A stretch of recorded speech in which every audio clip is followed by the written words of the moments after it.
morning, boys and ghouls. It's your boy, it's your friend, it's your old pal, Luis. But some of you may know me because of my band, Entitled Teething, and some of you may know me because of my illustration side of things under the name Luisifer. But everyone, and I mean everyone, knows me because I have a very, very funny dog called Bingo. And right now he's right next to me. He's to my right. And it smells really good. He smells like shampoo because this morning I gave him a nice old, not a bubble bath, but I gave him a shower and he smells amazing. So the house smells amazing. He smells amazing. Therefore, I smell amazing. Enough about Bingo's smell. Today's guest is one of the most incredible people I've met throughout all of these years of playing in bands, and that is Petro from the band Implore. He plays the guitar in Implore, and he fucking rules. We connect on so many levels, and I'm so glad I could finally have him on the show. And he's an avid fan of the podcast. I think he's listened to most episodes. He listens to it while cooking, which is awesome. And that's all. And I'm really happy today because the new Dinosaur Jr. album came out. And the new music video is a claymation video. And that is so cool, man. Anyways, without further ado, enjoy my conversation with Petro from Implore. Petro, my friend. Petro, you look great. Your hair is longer than ever. Oh yeah, it is, man. It's stupidly long, I think. Awesome, bro. Yeah, I mean, hairdressers were closed like for a few months now. They just reopened, I think, last week. Okay. Here in Germany, but I don't know. I haven't been to a hairdresser in 5 years, so okay. And I think it's about time. No, I think this suits you, and Yeah. you look very attractive. Thank you. You too. I thank you. I'm aware of this though, but I'm aware of this. Pedro, I am so humbled and happy and honored to be talking with you. I have so many guests on the podcast, but you are by far one of the nearest and dearest I hold to my heart.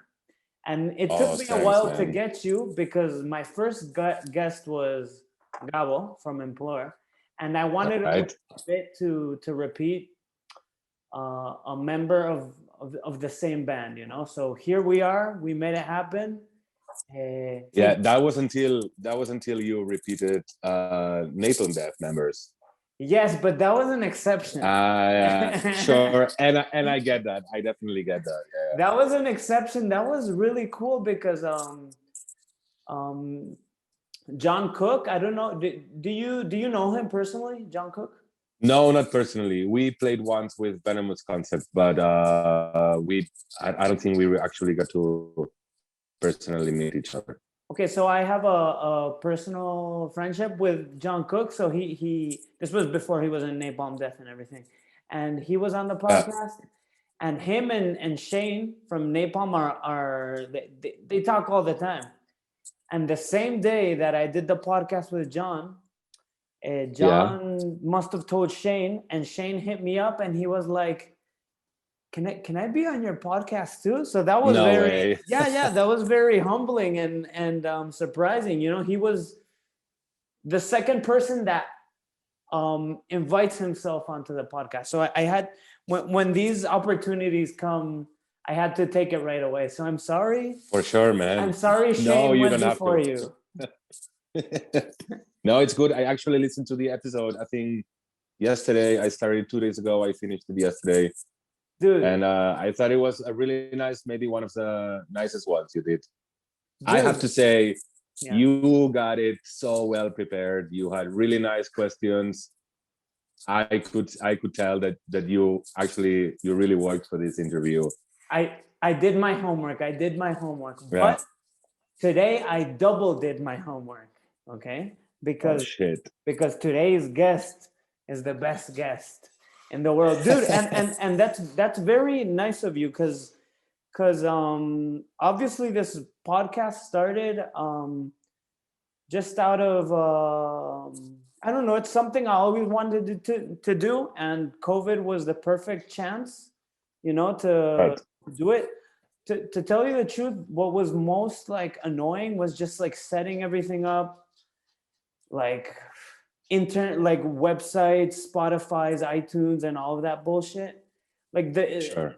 so I finally got it done, and I don't know where I'm going with this. I don't know where I'm going with. Oh yeah. Where I'm going with this is Yeah. thank you so much, because when I started it, you hit me up a couple of weeks after, being like, hermano, I just want you Hermano. to know that I'm listening to all of your episodes so far. And that was very nice and supportive, because sometimes, I don't know, I'm like 15 episodes in, and sometimes it seems like I'm just in a little dark cave, and getting your feedback once in a while is really nice. So I appreciate you listening to all or most episodes. So, Awesome. Yeah, pretty much all of them. Yeah. and my question is, do you listen or watch them? I listen all the time on Spotify. Good, because that's for me, that's the video element is an extra, because I know a lot of people like Mhm. it, so I just do it. And Yeah. but I'm glad you listen to it, because I feel like yeah, that's what I do, because I go on long walks with Bingo. Do you do it while you're in the kitchen or what? I would say 90% of the times I listen to it, I'm in the kitchen, Nice. Okay. either at work or at home. Yeah. Okay, so we're gonna get into everything, because you've relocated to Germany. You have a new job as you discovered the chef in you and everything. So we're gonna get into all of that. But Okay. I think you know what my first question is. Yeah, sure, I do. Yeah. What is my first question, Pedro? Yeah. Sweet or salty food? Exactly. So what do you prefer, sweet or salty food? And I have to go 100% with salty food. Fuck yeah. Fuck yeah. Yeah, always. And what's your salty dish of choice? If today was your last day on earth, and tomorrow the world was gonna explode, and everyone was gonna die, and you were gonna die, what would you eat? So I would say probably nice pizza, like like stone oven pizza, Nice. Okay. And or okay. uh tortilla. Tortilla, hermano, tortilla de That's right. Barcelona, hermano. Dude, okay. That's right. So let's retrace this.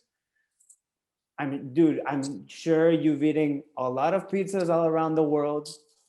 Because you've been all around the world, but you've also had homemade stoner after concert pizza at my house.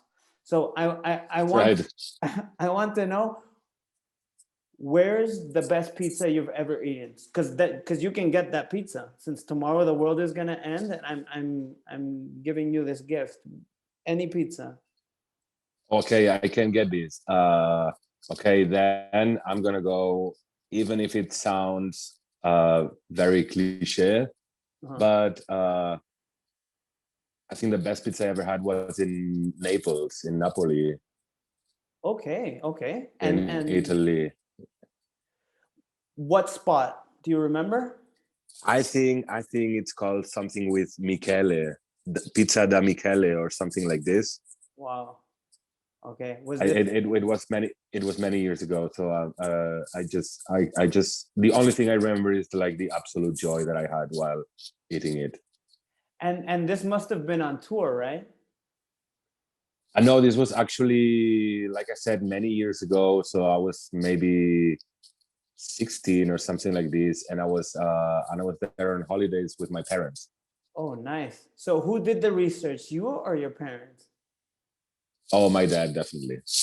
Okay. So your dad is like very, he loves his food. Yeah, definitely. I mean, he's Italian. He's from Rome, so he's into his food. Yeah. Okay. Petro, before we continue, the mic is, it must be rozando con tu barba, you know? Oh shit. Okay. Yeah. Yeah, so, okay. Maybe, I don't know how we're gonna work this out. Okay, so let's rewind a bit. You're part Italian, your dad knows good fucking pizza. Okay, Yeah. let's talk about tortilla patatas. Can you explain to Yeah. the listeners what tortilla is?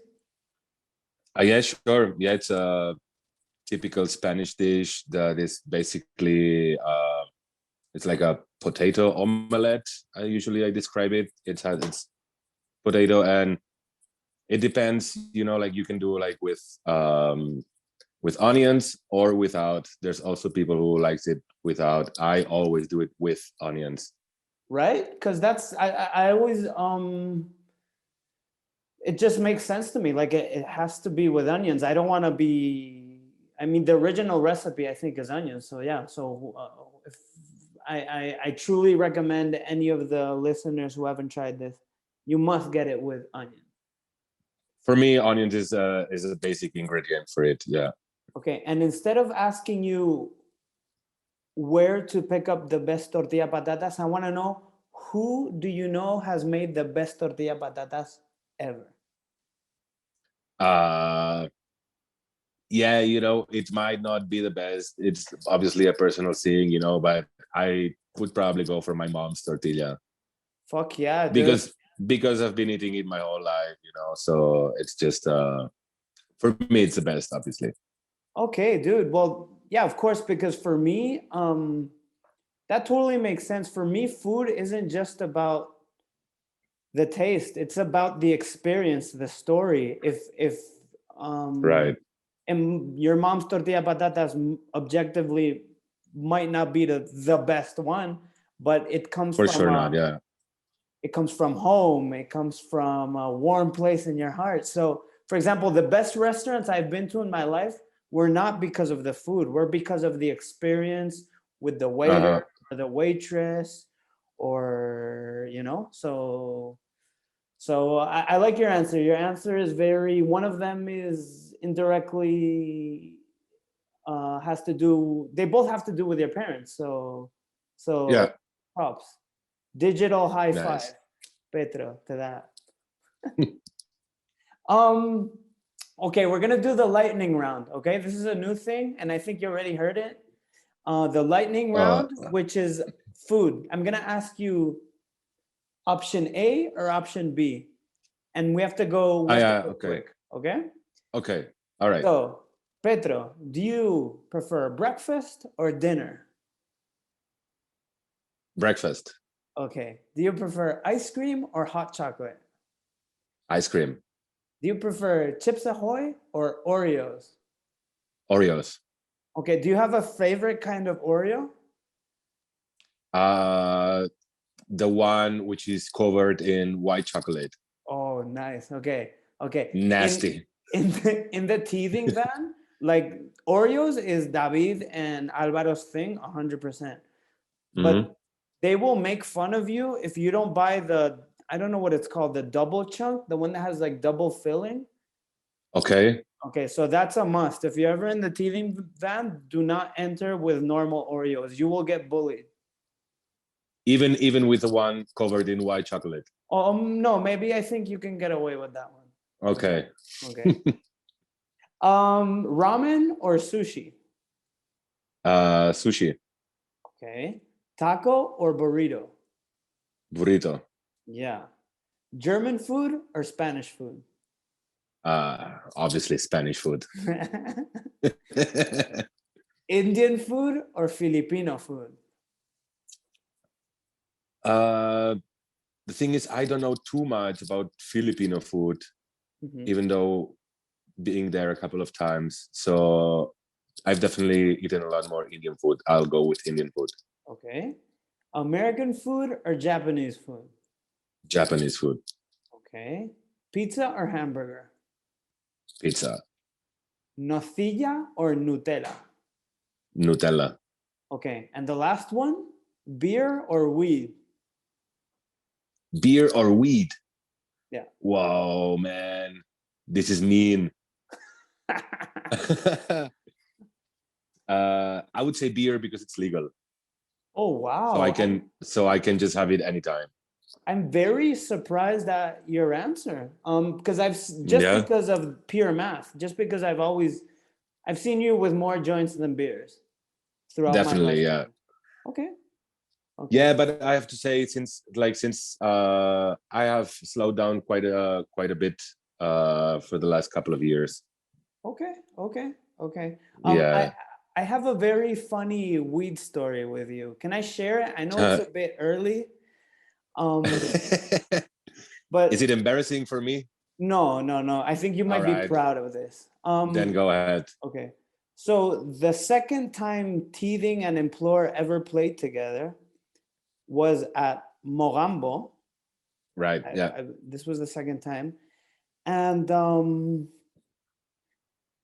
Petro was like, 420, what up? So I'm like, yo, what up? Let's do it. This was before playing, you know? And Sure. Yeah. I don't know what happened. We were scheduled, Teething was, I think all of the bands were scheduled to play at a certain point.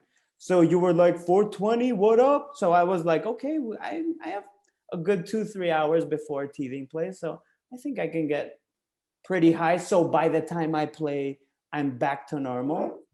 So I start blazing it up with you.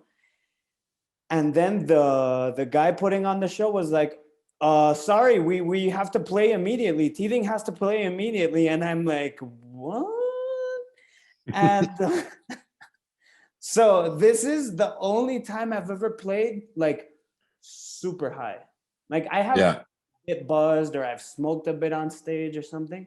But this was a new experience for me because during the whole 25 minutes or 30 minutes of the show, everything was very slow and I was very happy.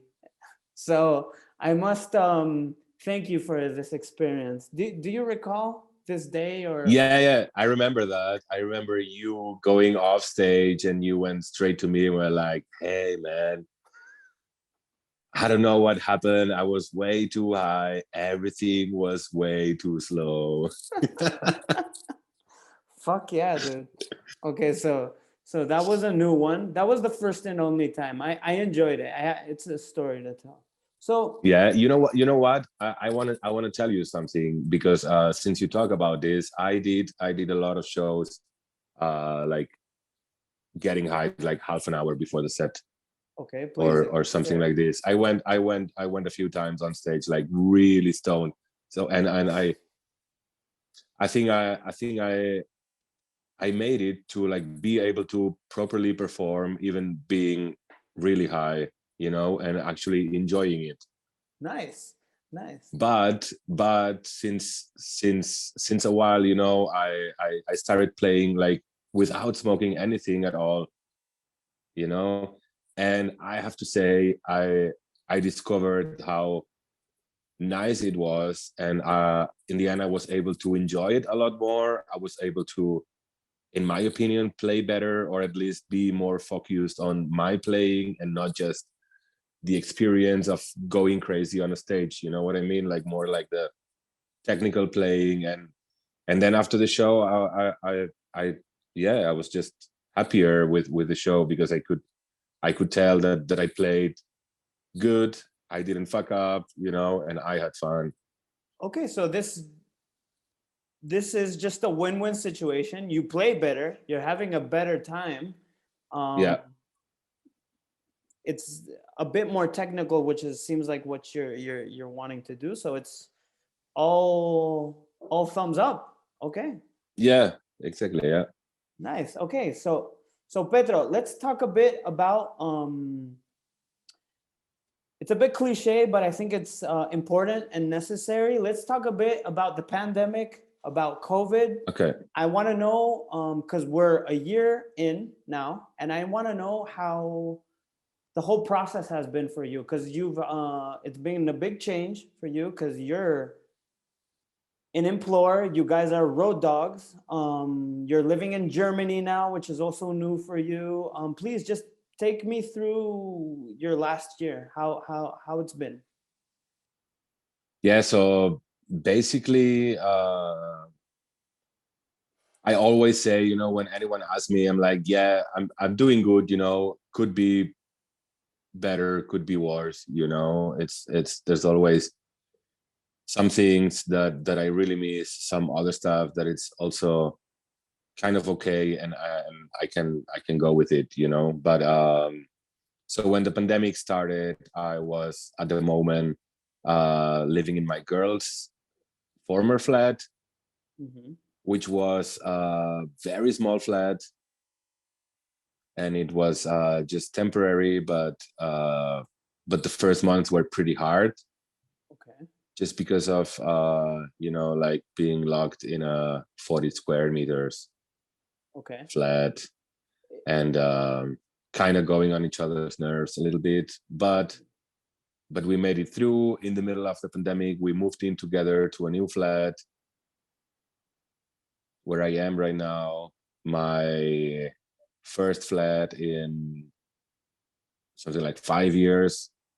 Nice. Yeah, Congratulations. thanks.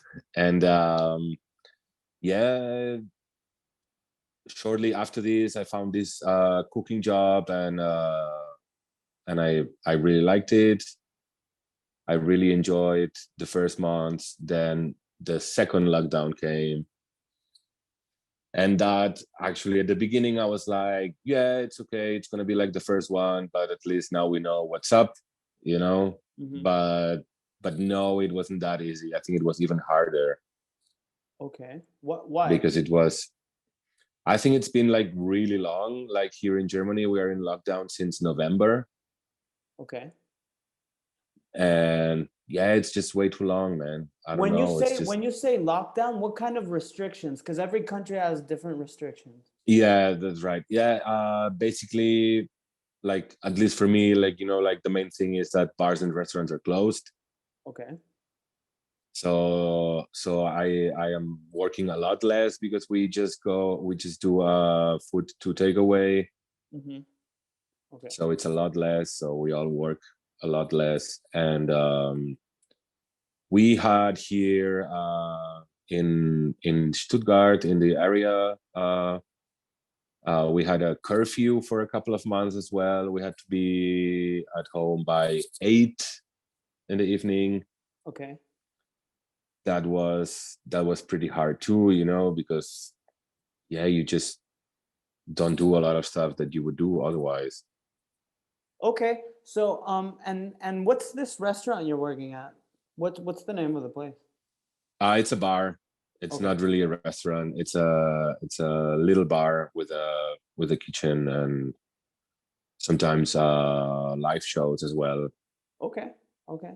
Okay. Yeah, And so you're spending 80%, 90% of your time at home, right?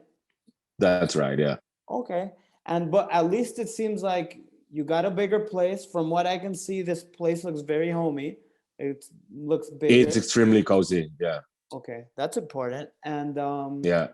w- I know, but just for the listeners, where in Germany do you live? In Stuttgart. Okay.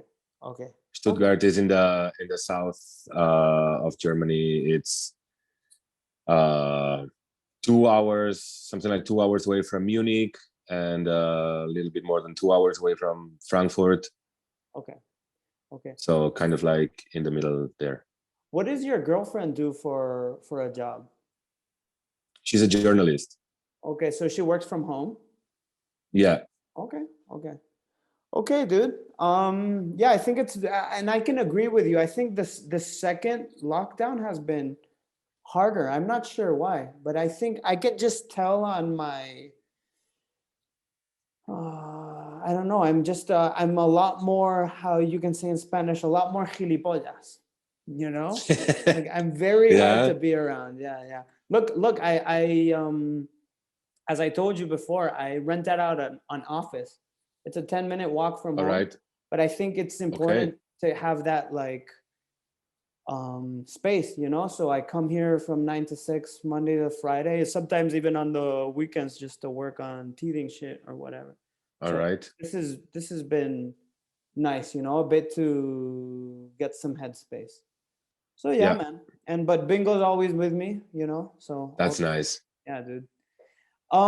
Petro, let's talk hardcore, okay? Because I know you Nice. you and me love hardcore. I want to talk about Yeah, we when do. and where and how you discovered hardcore because I know um, I'm I know hardcore is very important for you. For me, it is too. Like I've learned so much from hardcore, even though it sounds cliche. I've learned directly or indirectly about DIY, about standing up for what is right. So I want to know when and how and where you discovered hardcore. So first of all, like first thing, like I got into punk rock first, Okay. and you know this quote from Roger Myret, you know, like don't trust a hardcore kid who never was into punk rock, you know. So Yeah. I think that's the like the somehow like the natural way to get into hardcore, you know. So I got into punk rock like at a very early age, like 10 or 11, something like that, and yeah, just listening to bands like No Effects, which I still listen to and I still love, or I don't know, like No Use for a Name, Bad Religion, this kind of stuff, Millencolin. And then obviously all these bands have a little bit of a hardcore influence, you know, or you know, either these bands had some like pictures with hardcore band t-shirts on, or they were touring with hardcore bands, something like this. So like I think like just naturally like started getting into like other bands which were like a little bit heavier. And yeah, once I actually discovered like that this is a different genre, you know, this is hardcore is this different genre that comes from punk rock, you know, but it stands a little bit somewhere else, basically like sonically, you know. Then I was like, this is my shit. Because at the same time that I was into punk rock, I was also into some metal stuff, you know. So basically hardcore for me, like it, when I discovered it, it was just like something that put together like punk rock, the punk rock attitude and the metal sound. Mm-hmm. Do you remember what your first hardcore show was? um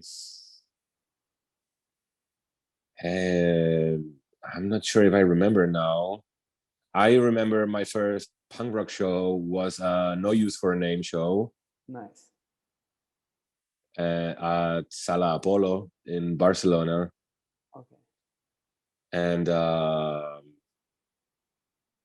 couldn't say like the first proper hardcore show what it was, but it could have been some like local hardcore show actually.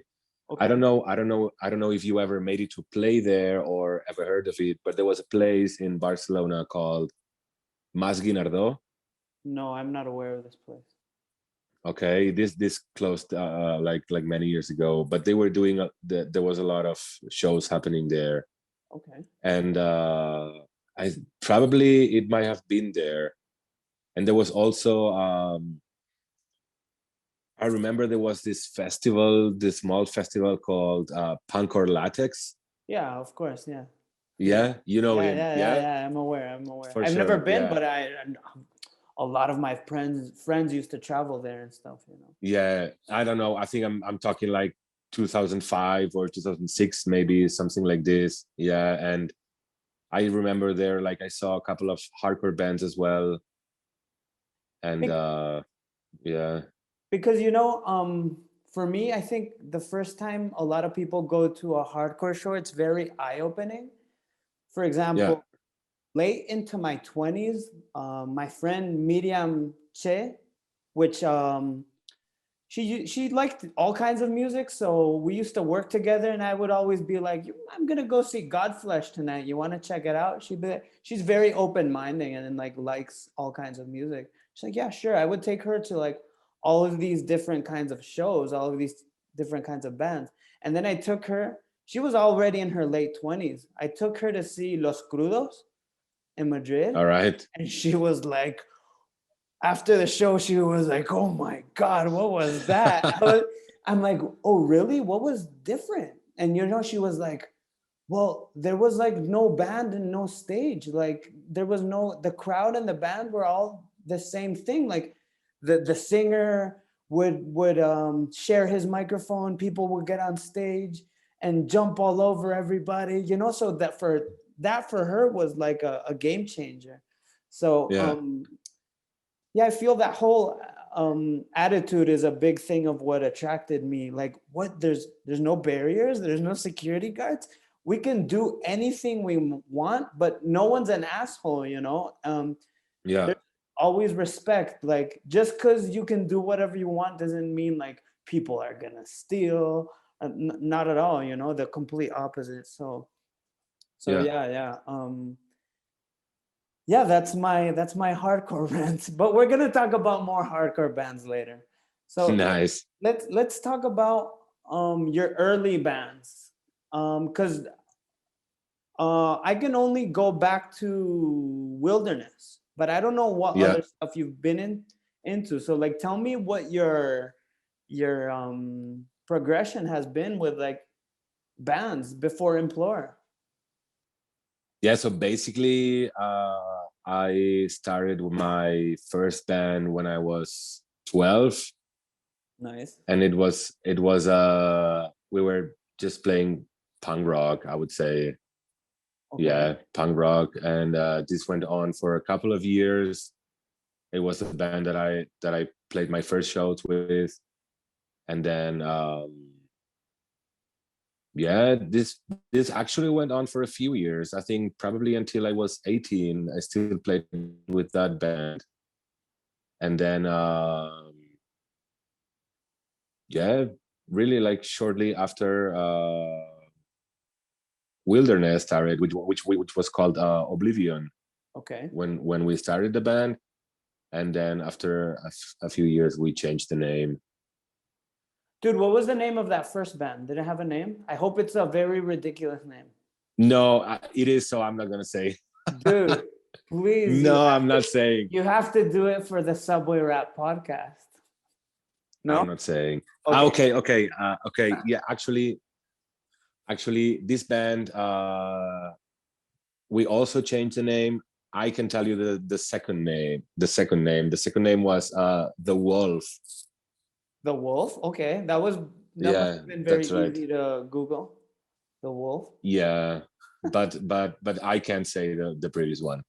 Okay, but at least tell us why you're not telling us. Is it because you don't want people to search it, or because the name was very ridiculous? Both. Oh shit.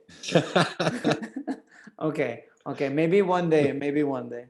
In private, I will tell you. In private, for sure. In private. Yeah, but not here on record. Okay. Dude, and tell me a little bit about Wilderness, because Wilderness was a very cool band. You gave me the LP, and I still spin that once in a while. I think you guys had a very unique, fresh, raw sound. And at the time, hardcore bands were starting to sound very polished, but you guys sounded raw, which was very cool. Yeah. So take me back, because Wilderness, I feel like, was your baby for some time. It was like your big project, and for some reason you guys took separate paths. I don't know if you want to share that. I know why. So just tell me a bit about Wilderness. It was important for you for a couple of years. Yeah, for sure. I mean, at some point I was we were really focused on the band, and I think we did quite some good stuff. I'm still extremely proud of this LP that we put out. I think it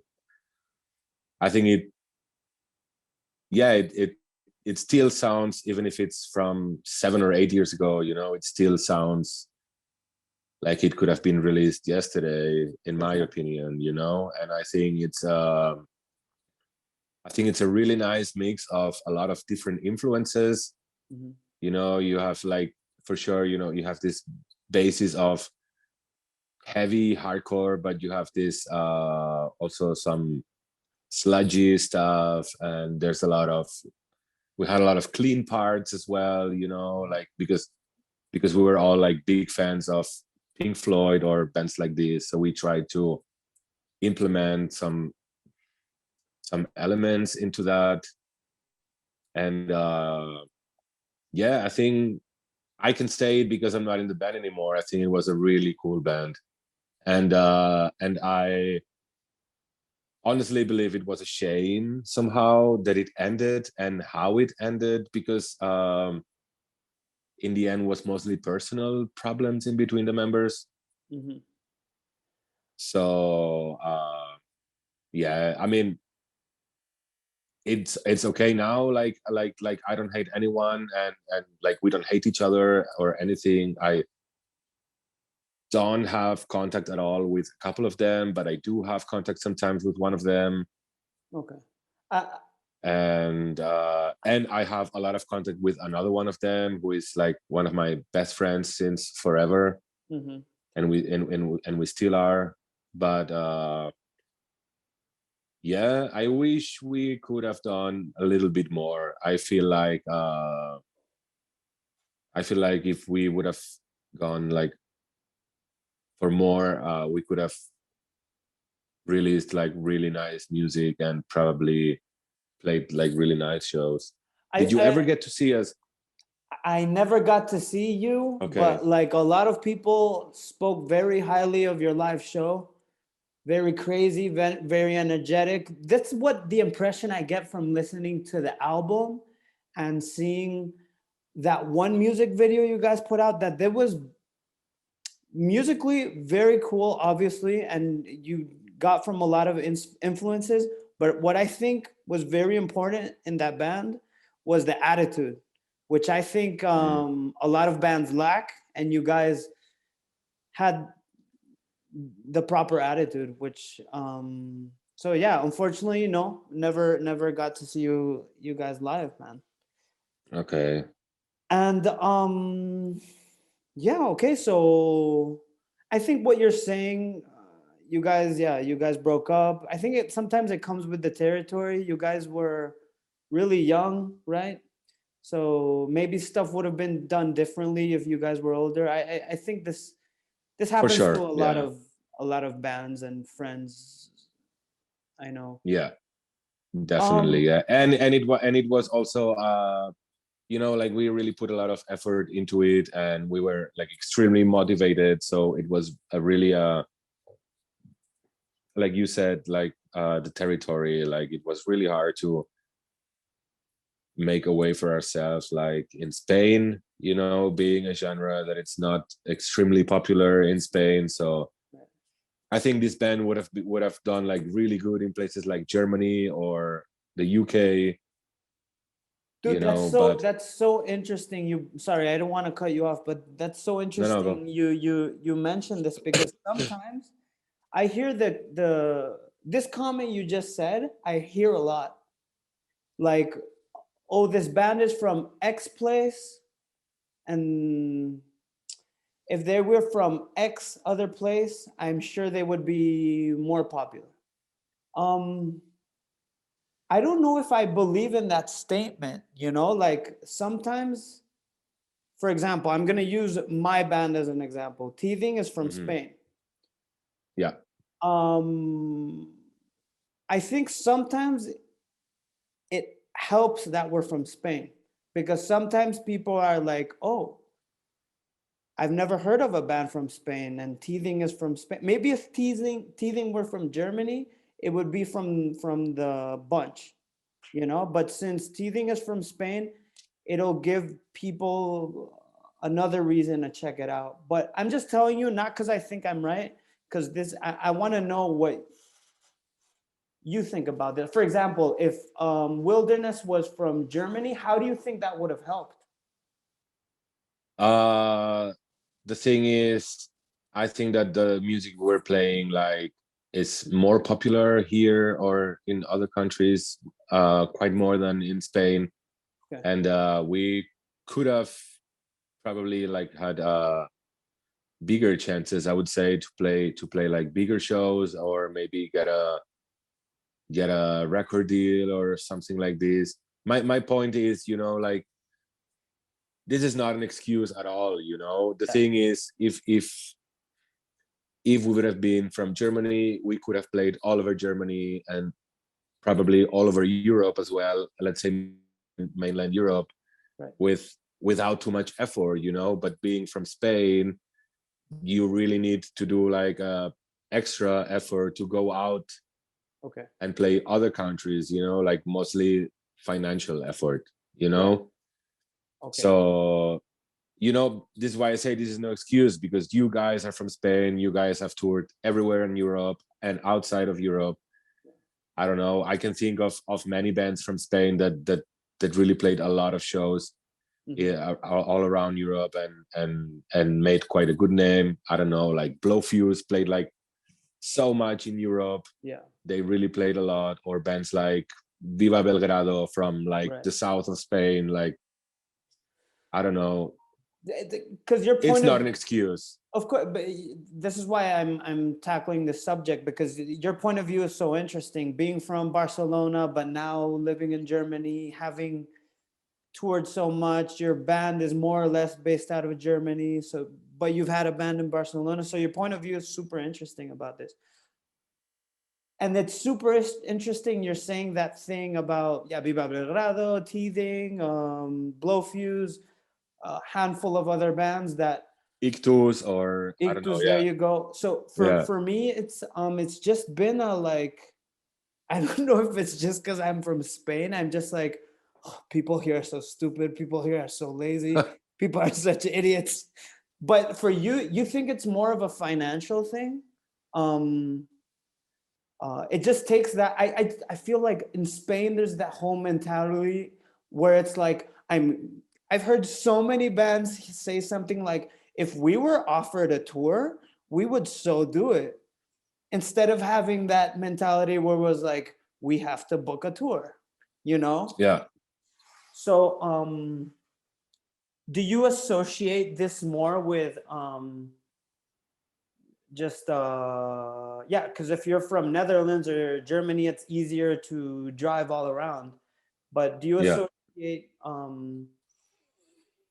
bands, Spanish bands for example, or Portuguese bands, it's more of a, just because it's, since there's more effort, it's more of a struggle, therefore they don't even think about it?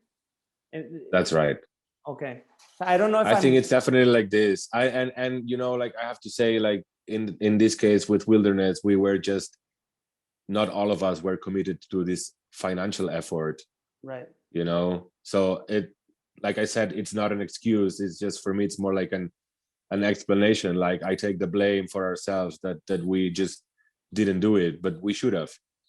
I think with more time, right? Because you guys were together just a couple of years. Definitely. I think with more time, you would have definitely been like, okay, guys, let's take the next step, you know? Like, yeah, I mean, you know, like some months before splitting up, we did a Spain and Portugal tour opening for Cancer Bats. Yes, I recall. And this was quite eye-opening, you know, like okay, you know, like, we can go on tour with a band like pretty well known worldwide, you know, and we can actually put on a good show, that they actually have to, we kind of force them to play a really good show, you know.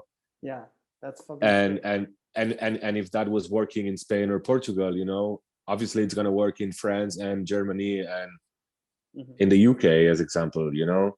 But it's just like you said, you know, when it was the time for us to put out a new record and go for it, it just stopped there. Yeah. Yeah. Okay.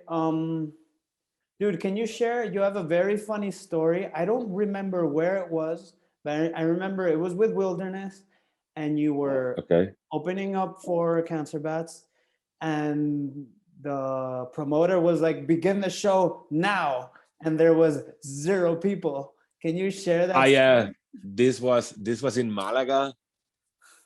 Let me see if I recall the name of the venue. Something like Evento, I think that's eventos. or Evento? Eventual, or Evento Eventual. music, right? Maybe. Yeah, something like this. Yeah, exactly. I remember there was a bunch of people outside, and there was literally zero people inside, and the promoter was like, "Hey, you guys have to start now," and yeah, like literally we played the first note with zero people inside the venue.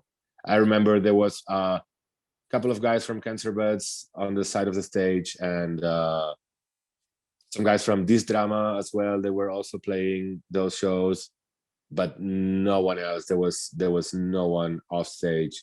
But by the time we finished the first song, there was quite some people already in, but this is Okay. really Okay. starting a show with absolutely no one in the venue. This was pretty hard. This is, but okay. At least by the end of the first song, people were coming in. Yeah.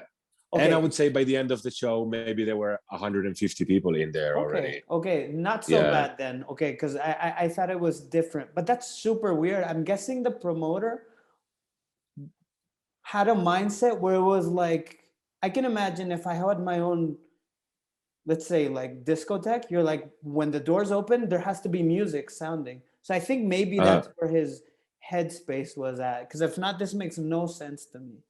Anyways, could be, yeah. I don't know. Maybe people was also smoking outside. I yeah. don't know. But there was a bunch of people outside, but they Okay. were just hanging outside.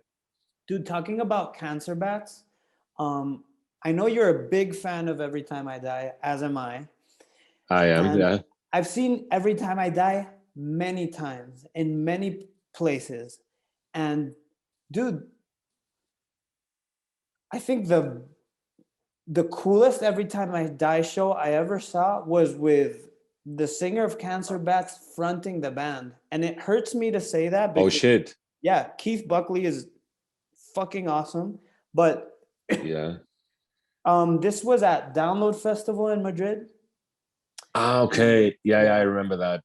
I think Yeah, yeah. Keith Buckley had to fly home because unfortunately his wife had some pregnancy issues. So That's right. Yeah. they had to replace him like with whoever. And they made it quick. But the fact that Keith wasn't there made the whole band like try to like they're like, okay, our front man is missing. We have to step it up like 100%. That's right.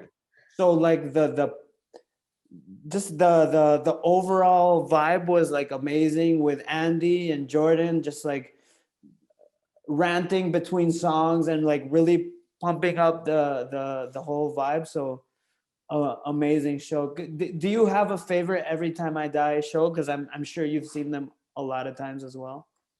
Um, I'm not sure. I think probably my favorite one is I saw them in Berlin uh quite some years ago, actually, something like 2010, maybe something like this. Oh wow! And they So were on back a in the they day. were on a yeah, they were on a big package. I remember Terror was also playing, Nice. and Down to Nothing, and I can't remember anymore. I forgot Okay. already. But it was like, I don't know, 6 or 7 bands playing there, and it was a really cool venue called SO36 Okay. in Kreuzberg. Nice. And do you? And Sorry. Go this was ahead. my first time. This was my first time seeing them. So I think this is why Mhm. it's my favorite, because I really enjoyed it. I was first row the whole show, like a Nice. complete fanboy. Nice. And what's your favorite Every Time I Die record? That's a good question, because there is not even one bad record in their discography, and I think somehow it's obviously a matter of personal taste, but I think objectively they just keep getting better and better, and every record is a little bit better than the previous one. But for personal taste, I would maybe choose Gutter Phenomenon. Nice. Very, very good record. Yeah. But then at the same time, what's this? X Lives. I think it has kind of a similar vibe, but more mature. Like they have like some like pretty long songs, and they experimented a little bit. And the last one, I think it's amazing. What is it? Is this Low Teens? Low Teens. That's right. Yeah. I love this one. I think it's. Yeah. Sorry, I don't want to cut you off. Please. No. Go ahead. Low Teens is so. I love when a record has a dark story behind it, like Low Teens, which was about all of the troubles Keith had with his wife's pregnancy, which I believe his wife is his high school sweetheart. They've been together forever. And I think so. Yeah. He wrote the record revolving around how he almost lost his firstborn child and his wife, but thankfully everything worked out. But it's a very dark record, which is not it was something new for Every Time I Die, and just the opening riff is so dark as well, very Sabbathy, but in a Every Time I Die way. So I agree with you. It's one of those bands like Converge where objectively every record is better and better, but I have a special place in my heart for Hot Damn, for example, or for sure. But it's not their best record, but it's just it got me at the right time. But I think we could. There's so many bands where we could just ramble on and on about, but I want to talk about Implore. But before I do that, I'm gonna turn on the light. Just give me a second. We are back. Hermano. Are you enjoying your time so far in the Subway Rat podcast, Petro? Definitely. Okay. Best time I had this week so far. Dude, likewise. Let me tell you the truth, okay? I've been having a very bad week, a very hard week, and I was like, I need to brighten up my week. And this is why because I've been wanting to talk to you for the longest time. So this is my medicine to a very bad week. So that's awesome. So I'm happy to hear that. Dude, okay, so Implore, if I am correct, has been around since 2011, 2012, but you didn't join Implore. A little bit later. Okay, a little bit later. But you didn't join until 2015, more or less. That's right. So, and in my opinion, you are, every pillar is very important in Implore, but you are definitely one of the main pillars, stronger pillars. And I want to talk about everything, because please tell me about like I know there's been a lot of changes in Implore during COVID. I don't know if you want to go. I would like for you to go into them, but I don't know if you can or want to. So can you? We can talk something. Okay. Tell me about the current situation in Implore and what's up, because this is very new for you guys. You guys are always playing, always writing, but because of the pandemic, it's getting harder and harder. So tell me what the fuck is up with Implore.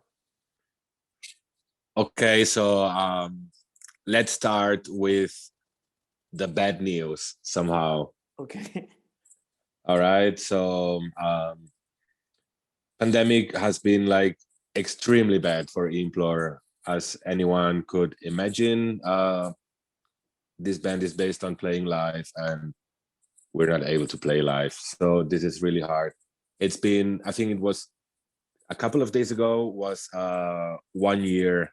It made 1 year since our last show. I think personally, the last time I spent a whole year without playing a show was when I was 14 or 15. Yeah. So this has been really, really hard. But yeah, I mean, we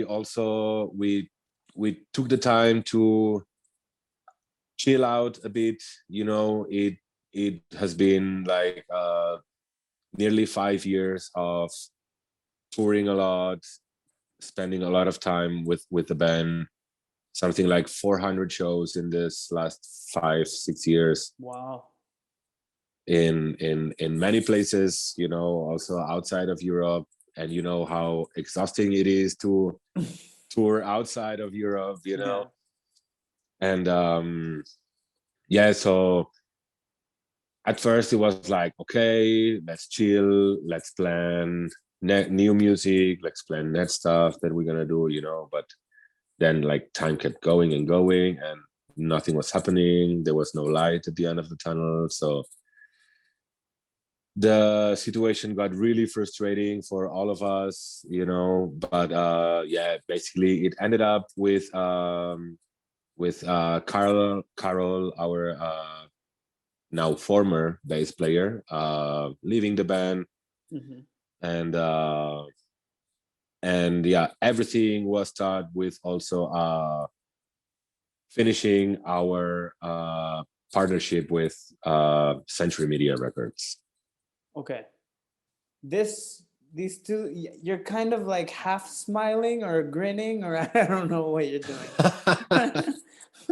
So okay, so it's very do you want to get into why did Carol leave? I think obviously he's going to explain it better, but do you have what's your version? Yeah, I think he definitely should explain this, you know. I think at some point there is also like personal stuff. Okay. But I think like a lot of I think mostly a lot of frustration, not just with the situation, but also you know, not being able to play shows and being all frustrated leads to like let's call it shitty attitudes. I don't know. Okay. From everyone, obviously, I include myself, you know. Okay. But yeah, in the overall, he should explain. But somehow I understand his decision. Okay. And okay, I think the Carol situation, yeah, I think you're right. Eventually at some point I would love to have him on, so we'll see what happens. Yeah. Tell me about, you and me have talked about Century Media personally, but can you elaborate on that? I don't know how much you can elaborate on. I'm gonna do. I'd rather do like kind of like a short version of things. So it's really hard to make a short version of it. I don't know. That can go public. You know what I mean? Like there's a lot of stuff. There's a lot of inside stuff that at this point I'd rather not talk about publicly, like personal stuff. Okay. But yeah, basically Century Media didn't ask us to do the third album on the contract. Okay. So yeah, they moved their office from Dortmund to Berlin to I think they just unified like all Sony stuff into one big building, and everything is together now in there. And basically because of the moving, some people left the company. Okay. So somehow they were short staffed. They had to get rid of some of the bands, and Implore was one of them. Okay. Yeah, I don't want you to get into, we don't have to get into it. I don't want the blabbermouth headline. Petro says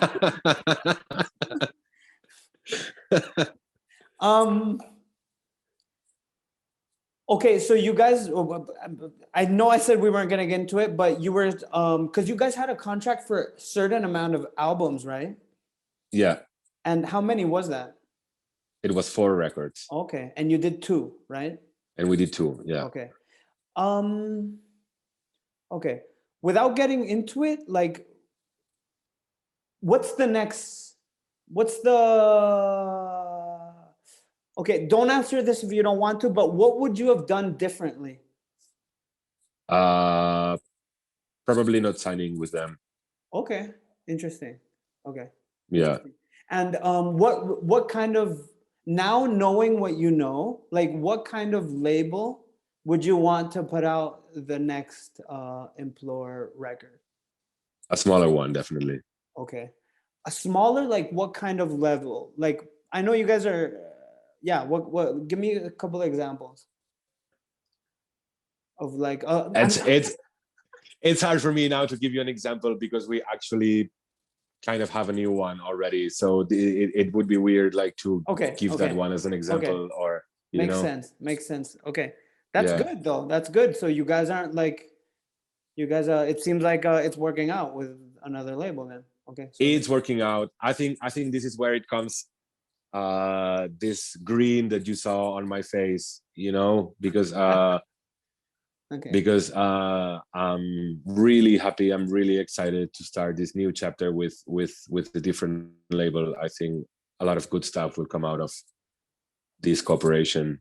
That's great. And like I want to say, when you ask me what I would have done different, and I said just not signing with them, I have to say I don't want to publicly talk shit about Century Media, but everyone knows that it's a really big label. There's a lot of big bands in it.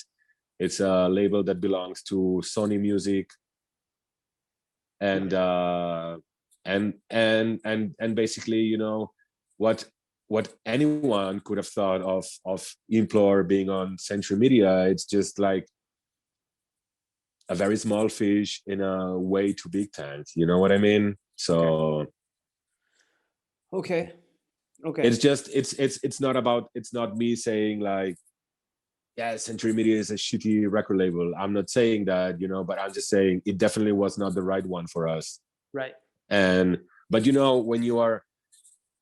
when you're playing for like 1 or 2 years and you tour your ass off and you don't know too much about the labels world and stuff, you're approached by such a big label that goes straight to you like, we want to sign you, and it's like you don't think about it too much. You know what I mean? Yeah. At least this is what happened to us, like, holy shit, this label wants to have us, holy shit, Right. And yeah, I don't know, looking back now, I would say it could have probably been better that if we didn't sign at that moment with Century Media, but maybe go on like for one more record with Pelagic Records, and then maybe grow the band a little bit more, and then maybe get some different offers to like try and see like what the difference could be between labels. But yeah. But don't you think from being on Century Media, you got on a lot of people's radars that wouldn't have heard about you otherwise? For sure. Okay, I think that's so. For example, I remember when Nails got signed to Nuclear Blast on the record. For me, Nails was always like a big band, but when they had that like Nuclear Blast push, like Nails was on everyone's radar. People that were into like whatever, Gojira, Avenged Sevenfold, Arch Enemy, just like that crowd found out about Nails and loved Nails, So I think everything happens for a reason. So I think no regrets, bro. Yeah, no regrets. And but answering to your question, like for sure, being on Century Media gave us a lot of exposure at the moment. But in the end, exposure is not the only thing that you get from a cooperation with a record label. Right. So let's say like we got a lot of exposure, but in the end we were not so happy with other stuff. Okay.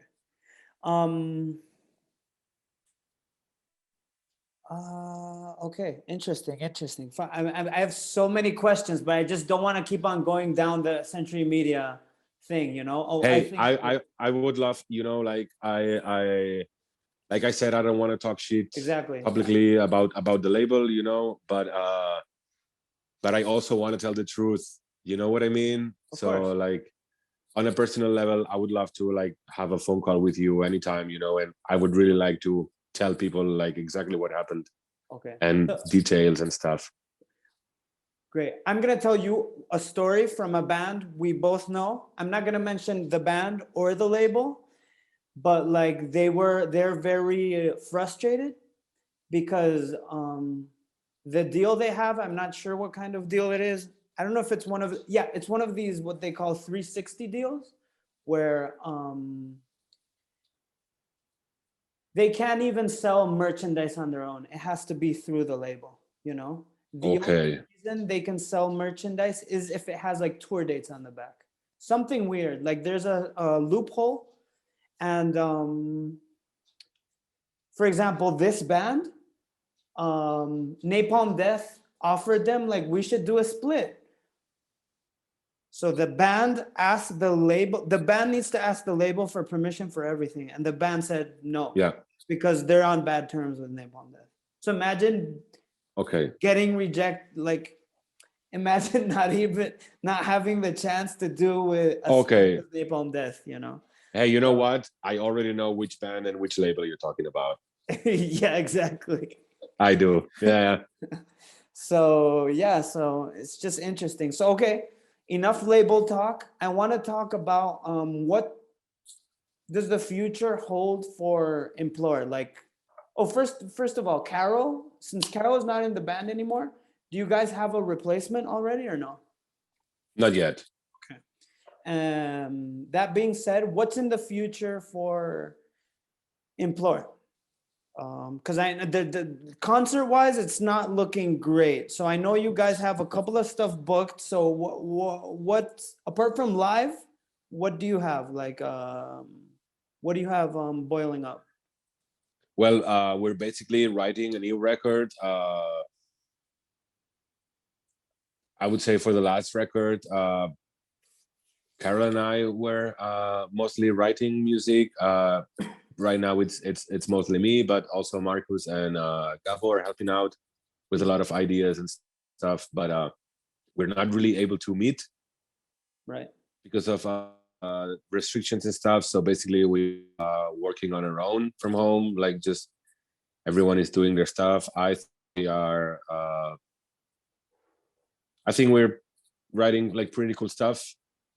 And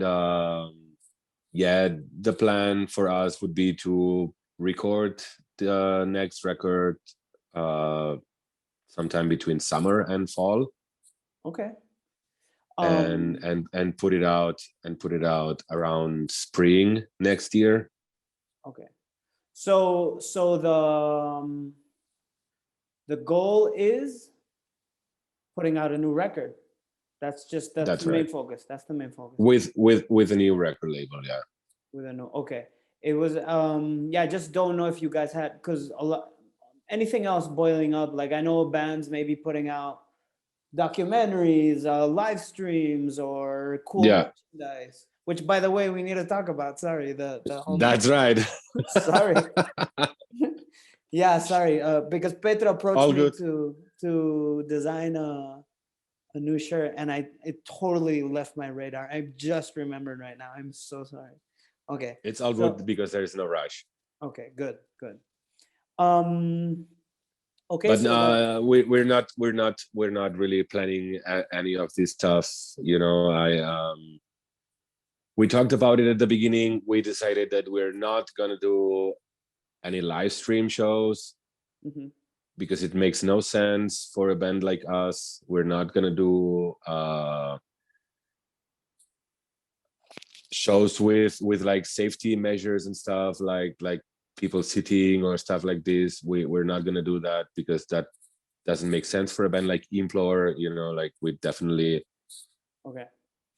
need an audience. Right. Either it's small or big, but we definitely need an audience, and an Implore show needs the energy from the audience as well. For sure. Yeah, that So makes sense, and I can relate. Um okay, I'm gonna go on record. We've talked about this all the time, but okay, now that you're off-century media, I think this is more realistic. Let's teething we're and gonna do a do a split. split. Let's do a fucking We're gonna split. do it. This is the We're gonna do eternal it. discussion. I don't know about you, but if either Implore or teething ends and we haven't put out a split, I am not gonna die in peace. That's That's just true. something. I want to have my I don't want to have a guilty conscience. Like this needs to be done. Okay, so next recording session, try to do an additional couple of songs for the split, and we'll make it happen. Okay. We'll do this. Okay. Definitely. And we'll make something special, whether it's guest on each other's songs or cover each other's songs. We'll make something a bit different. Okay. We'll I would love to cover each other's bands. I would love to do a Teething cover, and I would love to hear an Implore cover from Teething. See, so we're boiling up good ideas. So we're doing this live right now. So all right, you know what? I don't. A lot of times on splits, that's very cool. Like they'll cover one song off each other, but maybe we can take it to the next step. Maybe cover 4 and 4, like something very different. I want to do something. Yeah, we'll think out of the bubble, something, I don't know. That's just where my brain's go. I think Rancid and NoFX did that, where they just covered, that's right. Yeah, it's like a bunch of songs, right? It's not just I think it's one. 4 or 5. It's 4 or 5 songs from each band. Yeah. So I think we should do that, but we'll talk. But I think we should do something fun like that. I like the idea. Okay. I like that. Okay. Anything else you want to mention Implore wise? I wanted to ask you one more question about Implore, but anything else you want to mention about future plans?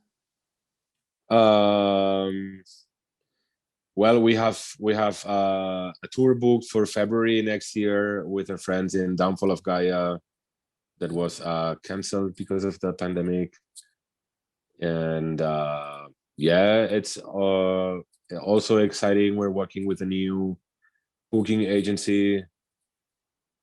What's the name of this booking agency? It's called Heart of Music. Okay. And it's basically Moritz, this one guy from Austria. He worked for Rock Donation for many years. Okay. And then he basically just quit and started his own agency. Okay. So it's a very new agency, but he knows the market. Excellent. So hopefully a lot of good things will come out from this. But this is a very recent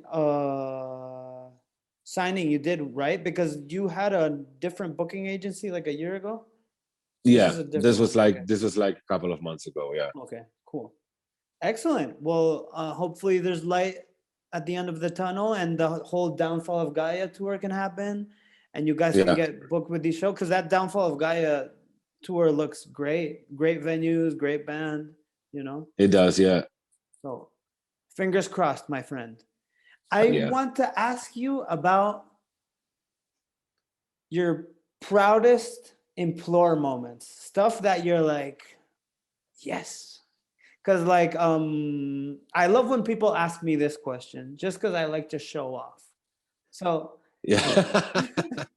usually one of my answers is, for example, putting out the Ralph action figure for me was definitely a very proud moment. Please share if anything comes to mind. I remember Gabo telling me just one of his proudest moments is being in somewhere in South America or in somewhere in In Southeast Argentina, Asia, maybe, or or in, yeah. no, but not necessarily that. Just Okay. opening up Google Maps and seeing he's in like the middle of nowhere. He's just like that Maybe feeling. Russia. Maybe Yeah, Russia. yeah, but it wasn't just. But it was the feeling of seeing it on Yeah. Google Maps. You know, so like I want to know if you have a special story or situation or moment you would like to share. I think there is a few of them, and pretty much they all relate to playing live. You know, like I think for me, something really nice was when we played Resurrection Fest. Nice. This was pretty nice because it's a festival that I've been going for years, and being able to play was really really nice feeling. Then I'm sorry, have you guys played Resurrection Fest once or twice? Once. Okay. Yeah. What's unique? Like, here's my question. What's it was special just because you played many festivals, but it was just that much more special because you grew up going to this festival. That's what you mean. That's right. Okay. Exactly. Yeah. What else? And you know, I'm actually like I'm a very romantic person. There's you know? that grin again. There's that grin again. You know that, yeah. And I to be honest, like it happens constantly when we're on tour. You know, I'm just sitting in the van and looking outside the window, and it still happens. You know, like often that I go like, holy shit, I'm really traveling the world playing the music I wrote, and there's people coming to the shows to see me, to see us, you know, and it's just it still is mind-blowing somehow, you know. And this happened. I think one of the craziest feelings that I had was when we played in Cambodia. Nice. We were just walking around in Phnom Penh, and I was like, holy shit, I'm in fucking Cambodia, and we're playing a show tomorrow. And this made me feel really, really good. You know, it's yeah, and this was one of the places where I felt more like, because I feel like it's a very remote country, not so many bands go play there, you know. And I felt really extremely privileged to be able to go in such a country to play our music. But it happened as well in a lot more countries. You know, we're lucky enough to have played like a lot of countries. So it happened pretty much in all of them outside of Europe. You know, in Europe it already gets a little bit like, all right, we're in France again. I'm just gonna do my routine, going to the supermarket, buy some stinky cheese, you know. Yeah, gotcha. But in places like Southeast Asia, South America, Japan, this was like every day was like nice. Yeah. And I can't wait for it to come back. Oh yeah, if man. And when it comes back. And fuck, I'm blanking. What do you think? Because like, for me, I fall in love with the like. Let me take you back. When I was a kid, I wanted to be a Ghostbuster. When I realized that was impossible, I wanted to be a firefighter. Just because I had that like feeling of doing something in a team, you know, like you're like a SWAT team. So like I think with the band, it's a very similar situation. Like you're saying, like you'll be walking down Cambodia with the rest of the dudes, and you're like kind of like feeling proud, like, oh, we're doing this together. There's a team effort there, you know. Like I feel like, for example, I like to do, as you know, a lot of drawings and illustration, and when I'm lucky enough, I can do exhibits in different places. But the feeling is not similar. It's very different. It's I'm doing it. Yeah, I get that. So I think when you're doing it with a team, it's a little bit more special. So when you were talking about Cambodia, it just took me back to Yeah, I definitely agree to what you're saying. Yeah. Yeah, it's definitely like this collective effort, this feeling that you are actually accomplishing something, and that all the sweat, tears, and blood is Yes. paying off. For Yeah, sure, for sure. I think we can both heavily agree on this. So yeah. let's close the Implore chapter. I want to know if you've been dabbling in any other musical projects, because I know some of your other bandmates have. I know back in the day you told me about the possibility of doing something with your girlfriend, or maybe doing something for commercials. I want to know if you're working on anything. Actually, not really right now. There is some stuff that me and my girl want to do, but we haven't really got at it yet. But the idea is there. I have been doing some stuff with a friend of mine that lives here in Stuttgart. Um, he's called John. He's running a label called Black Omega Recordings. Okay. I don't know if you heard of it. I feel like I have. I'm not sure. They put out relatively small bands, and one of these, I think last year he put out the split between Six Core and Convulsions. Okay. Yes. So maybe you heard of it from that. Yes. I don't know, but yeah, he has a really nice project, and I'm helping him out a little bit. It's more of a how to call it, like new wave synth, Nice. So post-punkish, and he's basically doing everything, and I'm just like adding like guitars on top. that's fucking cool, man, because I know you like a lot of that stuff, and Yeah, you can contribute just a little bit to that project, or a lot to that project. That's fucking cool, man. yeah, for sure. I mean, this goes pretty slow. He's pretty busy with his life, with his family life and stuff, but it would be nice. Like, the idea is there that sooner than later, like finishing up some songs and putting it out, and at some point, like, also try to play it live, just the two of us. That's fucking sick, dude. This would be nice. When do you think people will be able to hear this?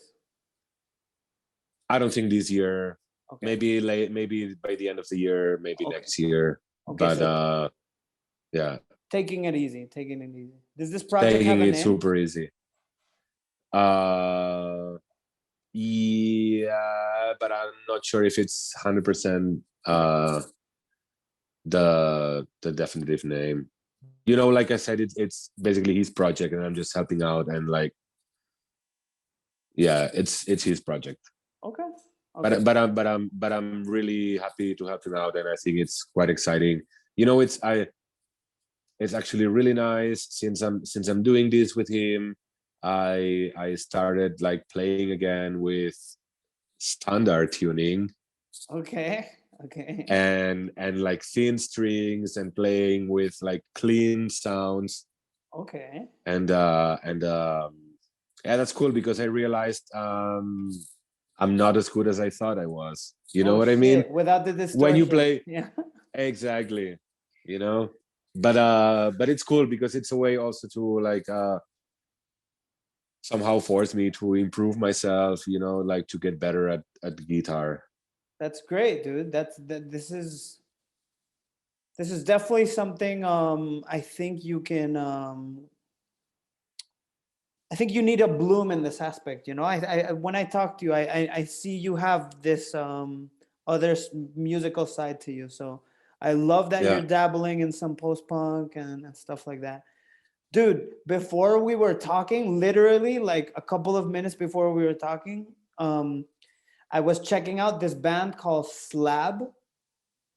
which Okay. I discovered because Shane from Napalm Death on the podcast, he told me about Slab, and he was like, dude, check out Slab because those are the roots of Godflesh. And I'm like, whoa. Okay. Like, I don't know, are you into Godflesh? Do you like Godflesh? Yeah. Okay. Dude, this is gonna fucking blow your mind when you listen to Slab, dude. Really? Yeah, I was like, what? I thought Godflesh came up with this sound, but no, it's like it's 100% Slab, and Slab dabbles a lot in this like post-punk stuff. And I was listening to the first record, and it's so fucking cool. I was like, while you were calling me, I was on Discogs trying to buy this record. And and dude, this record is from 1987, and all right.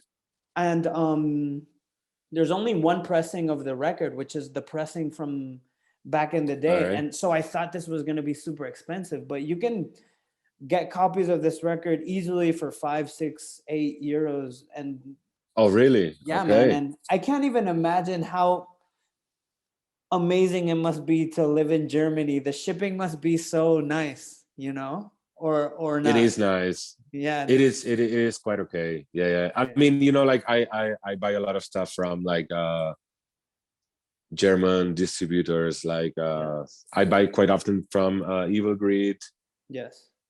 Which and you know they have after a certain amount of money you get just free shipping in Germany. So it's also an excuse to buy more records so I can get free shipping. Dude, so I'm glad to see that during the pandemic you're still record collecting. You just let me know recently you bought the new Gulch record. I also got the Gulch record from Evil Greed. And the EP. Yeah. The 10-inch EP. Dude, about that Gulch record, you know what's so cool? Did you already get it? Yeah, I'm seeing it right there. Okay. Yeah. Did you play it already? Yeah. I know what you're gonna say. What am I gonna say? It's the same on both sides. It's just the album on one side and then the album again on the other side. Dude, I thought that was genius. It's genius and so practical, because sometimes some of these like grindcore, power violence, hardcore records, it's kind of like 7 minutes and then have to flip it around 7 minutes. But it's like the record over and over and over again, and it works great. I feel like I think I'm gonna steal this idea. We might have to steal this idea for the Implore and Teething split. So. Hey, why not? This is nice. And you know what? Like now that you talk about something like this, along with Gulch Records, I also bought the new Gate Creeper record. Sick. I don't know if you listen to it. I personally think it's their best so far. I love it. It's and yeah. You know how like how the track list is done. You know, on the vinyl you have, it says on the vinyl, instead of like side A and side B, it's fast side, and the other one is slow side. And it's really like on the first side it's the fast songs, like 4 or 5 fast songs, and the other side you got like 2 slow and long songs. Dude, I think that's a pretty cool idea. That's a very cool idea. I think I had seen pictures of this fast side, slow side, but I think I've also seen this in other records. But yeah, let's talk about this record. It's amazing, right? What's it called? An Unexpected Reality, right? Right. Yeah. It's I love what they did. They didn't announce they didn't tease anyone they were in the studio. They didn't tease anyone they were writing material. And they just released it. I remember, because I've liked Gate Creeper for a while now. And I remember they just posted a promo picture. It said 2021. And then the next day they just did the press release. New album, and it's worked apparently like great. Of course, the record is fucking great. But this was really interesting because, you know, like the band was on Relapse, which is like, for a lot of people like a top label in metal, you know. Mhm. So they just put out these 2 records on Relapse, and then like all of a sudden there's like a new record on Closed Casket, Mhm. and then like I think it was like a week later, and we signed to Nuclear Blast. What? Okay, I didn't realize I forgot about the Nuclear Blast aspect. Okay, so it's 3 labels and like, yeah, that's fucking sick, man. That's pretty nice. Yeah. Dude, can we just stop one moment and talk about what a fucking sick ass record label Closed Casket Activities is? Oh yeah, man. In It's, the last couple of years, it's really impressive, man. dude, um, especially like the packaging, like all of the bands they put out are fucking. It's one of those labels that's like quality control. If a band puts out if Closed Casket puts out a band, you know you need to check out that band for a reason or For another. sure. You It's know? one of these that one of Yeah. these labels that I would buy the record without knowing the band. There you go. And you Yeah. know there's a certain amount of quality going into that band if Closed Casket is putting Yeah. it out. And any Closed Casket bands you wanna mention? I can give you a couple. Hey, I want to mention mostly one record, the last End record Oh, there you that go. came out last year. I think, like you mentioned, the packaging is really impressive. Did you get the record? I didn't get the End record, no. I have Okay, that on my wish you list. should get it. It's also really nice packaging, but also I think it's just way too good. Like the songwriting, but the production it's Yeah. really impressive. Do you know that the guitarist and founder of End Mhm. is Will Putney? Yes. He's former guitarist from also Fit for an Autopsy, Correct. Yes. And and he's one of the nowadays most famous metal hardcore producers, you know. But he does a lot of modern stuff, you know. Like I can think of like the last Knock Loose, yeah. or the last Every Time I Die, Yes. or he's done quite some modern stuff also, like deathcore stuff, you know. Uh-huh. But and I don't especially like it, like this like super modern production, you know. Yeah. But then I heard this End record and I was blown away by the production. I was like, Implore has to sound like Yeah. that. Dude, the production is on point for that record. The breakdowns, dude, are fucking sick, dude. Makes So me heavy. want to mosh in my living room. And because the lineup is really interesting. It's the drummer, the ex-drummer from Dillinger Escape Plan, right? Yeah. The singer is in what metalcore band is it? It's Counterparts. Counterparts. And I saw a live video, and the bassist From Reign Supreme. Yeah, the Filipino guy from Rain. Yeah. Fuck yeah, dude. So like, yeah, I need to pick up this record. I'm probably gonna pick it up after this phone call. And Yeah, man. I love, yeah, all of the, you know me, like I'm in love with the Young brothers, Colin and Taylor Young. Yeah. Everything they put out, especially Twitching Tongues. Like for me, whatever best those hardcore band. Exactly. For me, whatever those two guys touch is fucking gold, man. Yeah. So like I know they're putting out the new God's Hate now. I have to. Is it out already? I think it's up for pre-order. It should be up soon. Okay. The album Might is buy called it. God's Hate. The band is called God's Hate. And the new song they put out is called God's Hate. So it's like Why not? dude, and just since we're nerding out now, Taylor Young, which is the singer of Twitching Tongues, he plays the drums on this record. I don't think he played it on the previous one, but dude, isn't he the former drummer of Nails? no, that's Colin Young. That's the other Okay. brother. Yeah, it's Okay. it gets confusing. Hey, But, these two brothers, can they have like a band that is not Kick-Ass or what? exactly, dude. They have to be in every band. Dude, my friend Chus Maestro said it perfectly.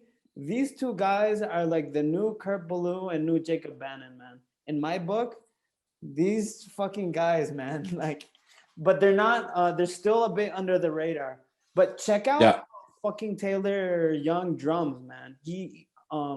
They just uploaded a video, him recording the God's Hate stuff, and what a drummer, man. Okay, but which one is the producer? Because I know one of them. Colin Young, who's the drummer of Nails. Okay, yeah, he's the producer. He's the producer. He's the one that has Pit Recording Studios. That's right. Yeah. The brother, which is Taylor Young, his like claim to fame, I guess, is the singer for Twitching Tongues. But he also plays guitar and drums in like all of these fucking bands, you know. So like they do everything, man. These fucking guys. I feel like they are like somehow over talented. You know what I mean? Not to say that it's too much talent. It's never too much, you know. But it's like, come on, just give some to the others. Exactly. But it's more with them, like going back to the wilderness thing. It's not necessarily talent, it's more attitude, because they're just doing stuff they like from all of those 90s hardcore records they love, you know. But they do it so well, and it doesn't come off like a ripoff. God's Hate just sounds like Marauder, but it's fucking sounds great, you know. And so yeah, we could sit here and talk about all this shit. Yeah. But hey, you want to know something funny? I was actually talking about this with David from Tithing. Okay. I discovered last year the band Only Living Witness. Ooh, okay. I didn't know this band, and my girlfriend showed it to me, and I can't stop listening to this band since a year. It's excellent, and it's one of those bands I love. Right? Like I know you're a Twitching Tongues fan from a long time ago, and then you listen to Only Living Witness and you just put one and one together. You're like, exactly. Okay, now I get it. You know, it's like, yeah. And then realizing, you know, that Only Living Witness has a song called Twitching Tongues, and then you're like, now I know where they got the name from. Yes, dude. And now that we're talking about Only Living Witness, when you're done with this, please listen to a band called Agents of Man. Are you aware of Agents of Man? No, I'm not. Okay. You're going to listen to it and you're going to be like, all right. You're going to put one and one together. You're going to be like, okay. I'm going to write it down now. I have notes here. I can Agents of Man. Dude. Yeah. It's hardcore dudes from like Cold as Life and Bulldoze and stuff like that, but trying to make what I would call like a radio rock record. Emotional music, or? Yes. So, and that's kind of like the Twitching Tongues formula. So you're going to get a lot of stuff from there, okay? All right. Nice. Yeah. For me, like, for example, with Only Living Witness, I felt that it was crazy how much grunge influence this music had. Okay. Same with like bands like Life of Agony, you know, like they have a couple of records that are like pretty much grunge records, and with different vocals, it could just be Alice in Chains. That's right. And this is a whole other rabbit hole we could go into, like just talking grunge and noise rock, man, and like, because that's been like my big like love for the last couple of years. Just noise, not necessarily grunge, but like noise rock. I don't know if you know what I'm referring to. Just more like Yeah, for sure. Yeah. That's like my fucking shit, bro. So let's now that you've been talking about David, I want to talk a little bit about teasing with you, okay? All right. Because bro, I am so humbled, and you know, it's every time I see a live picture of you, every time I see a live picture of you sporting like teething shirts, you don't understand. Like teething and I, every time we see a picture of you, we'll share it with each other, you know, and we're like, fuck yeah, that's our bro. Oh, really? You know? Yeah, of course, man. Like, and that's nice. And I feel like, of course, you like us as people, you like the band, but I feel like you also do this because you want to like spread the word out, you know? For sure. Yeah. That's so that comes into place of what we were talking about, hardcore, trying to support each other, you know? So I know you consciously do this. I know whether it's in music videos or live shows, and we could talk about all of this stuff. I know you're a big teething record collector. You finally picked up the self-titled EP for your birthday recently. You sent me a message. Yeah. You sent me an image. You're like, bro, look at what I picked up. And I was like, fuck yeah. I sent you a copy of a record you didn't have. Which Anaconda, which is a... Dude, you know how many people, so many people have asked me for that record. If I had an extra copy, I was like, no. But I had to give it to you, man. So this is really nice. It made me really happy to get this, you know, like you've listened to the new teething material, okay? Yeah. But is there anything you want to mention on here of what to expect or anything you want to mention? I would like to mention for anyone that is listening to this and is also a teething fan that this is by far the best record that you guys not put out yet, but made, you know. It's yeah, it's just fucking awesome, man. I can't tell you already how many times I've listened to it. Like I have it on my phone, and it's like I listen to it a lot when I'm working. I listen to it when I'm walking around. I listen to it at home, and it's yeah, it's a really important step up, I would say, for the band. You know, I'm a fan of everything you guys did, but also I'm a fan of teething as a band that has been getting better and better, you know. And I feel like every release you guys did is a little bit different, for sure. I think like the first EPs and splits, like they are more similar. But since the LP, you know, like I think the LP was already like a big step forward, and then you guys put out this the EP, That Night We Regret. Okay, so the Night We Regret is the EP. Yeah. Okay. Which was a little bit more hardcore somehow. Okay. I had the feeling that was a little bit more hardcore. I liked that there was this song that was like just drums and bass. Yeah. I like this kind of stuff.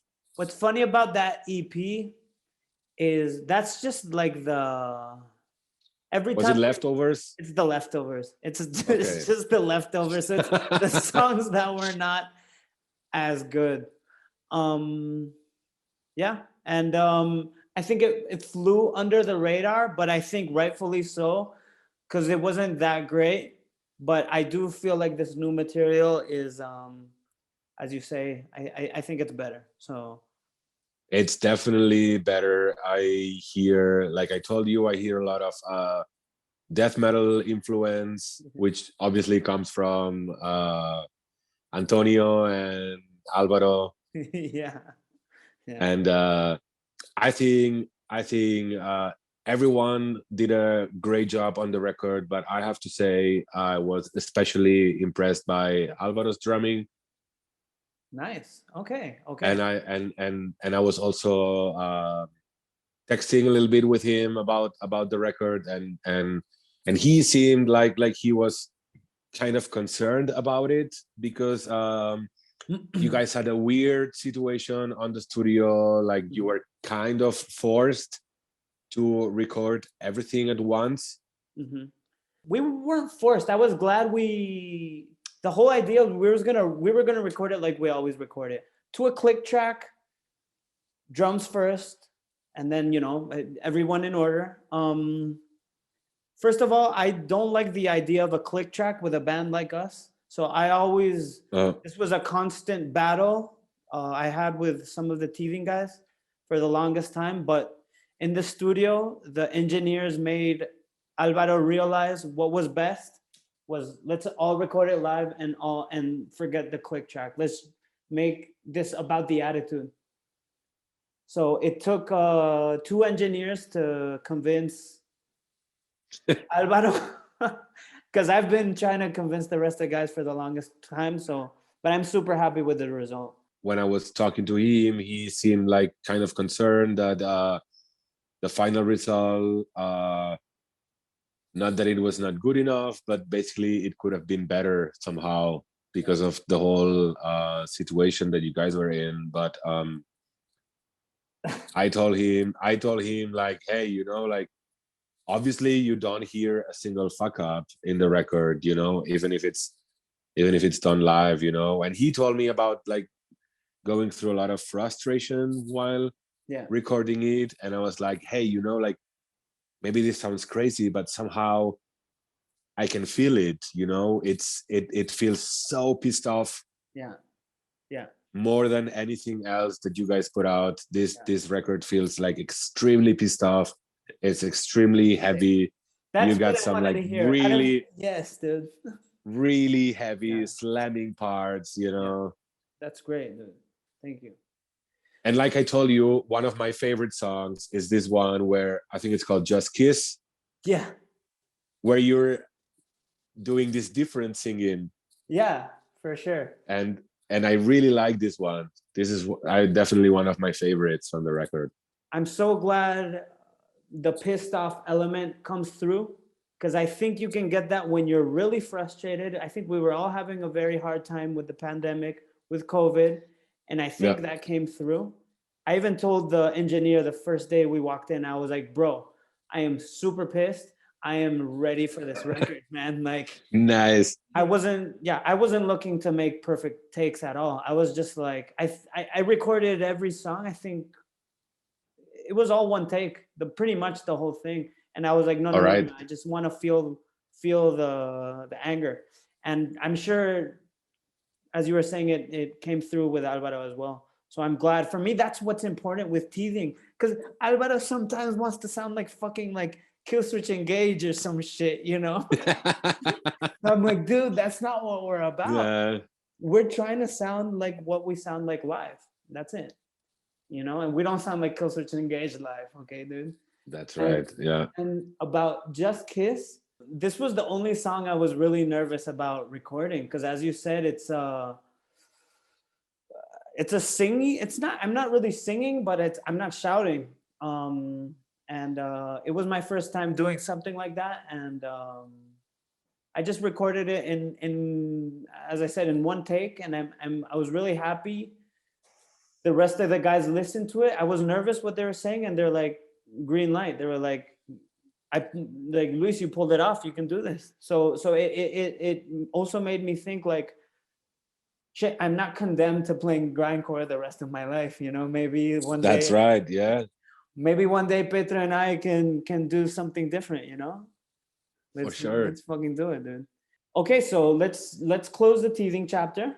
Okay. I wanted to ask you also something about the record, just curiosity thing. Just for me, there is one song that it starts with like the voice of a baby or something like this.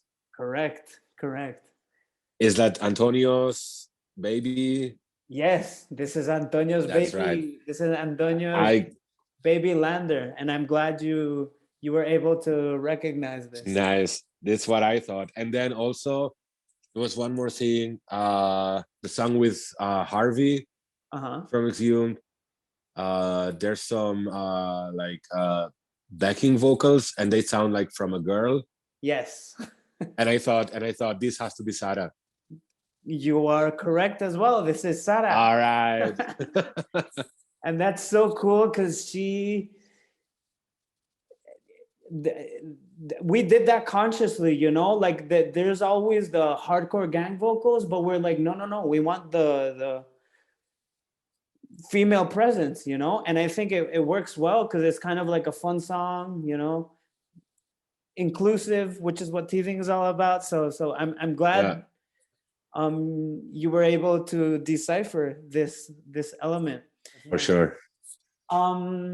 Okay, so let's close the teething chapter. Yeah, we're good. Yeah. Okay. Let's talk a bit about bands we like. Okay. Okay. I want to give you props. A lot of the times I check out the bands you post on your social media, just because I know you're doing it for a good reason. And you posted this band from Denmark called Eyes. Oh yeah. Yeah, and I was very impressed by this band, you know. And fucking nice, yeah. I think they put out a really cool record last year in this. Yeah, did you buy it? I didn't buy it. I need to buy it, and I think it's sold out. So I think I fucked up. I bought it. I got the transparent clear edition. Smart.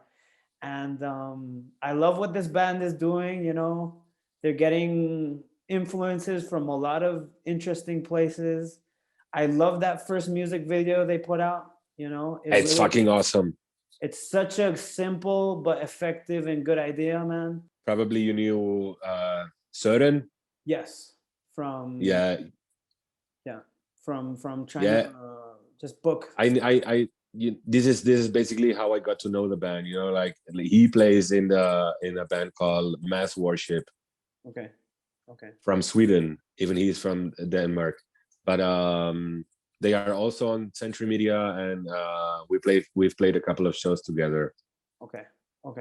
So I just said they are also on Century Media. That's kind of like wrong. Like they are on Century Media, but not also. Yeah. Okay. But this is how I got to know them. Yeah. Yeah. So props for that. Props for hooking it up, and hopefully at some point I'm definitely gonna want to have one of the guys on for the podcast, even though I don't. Nice.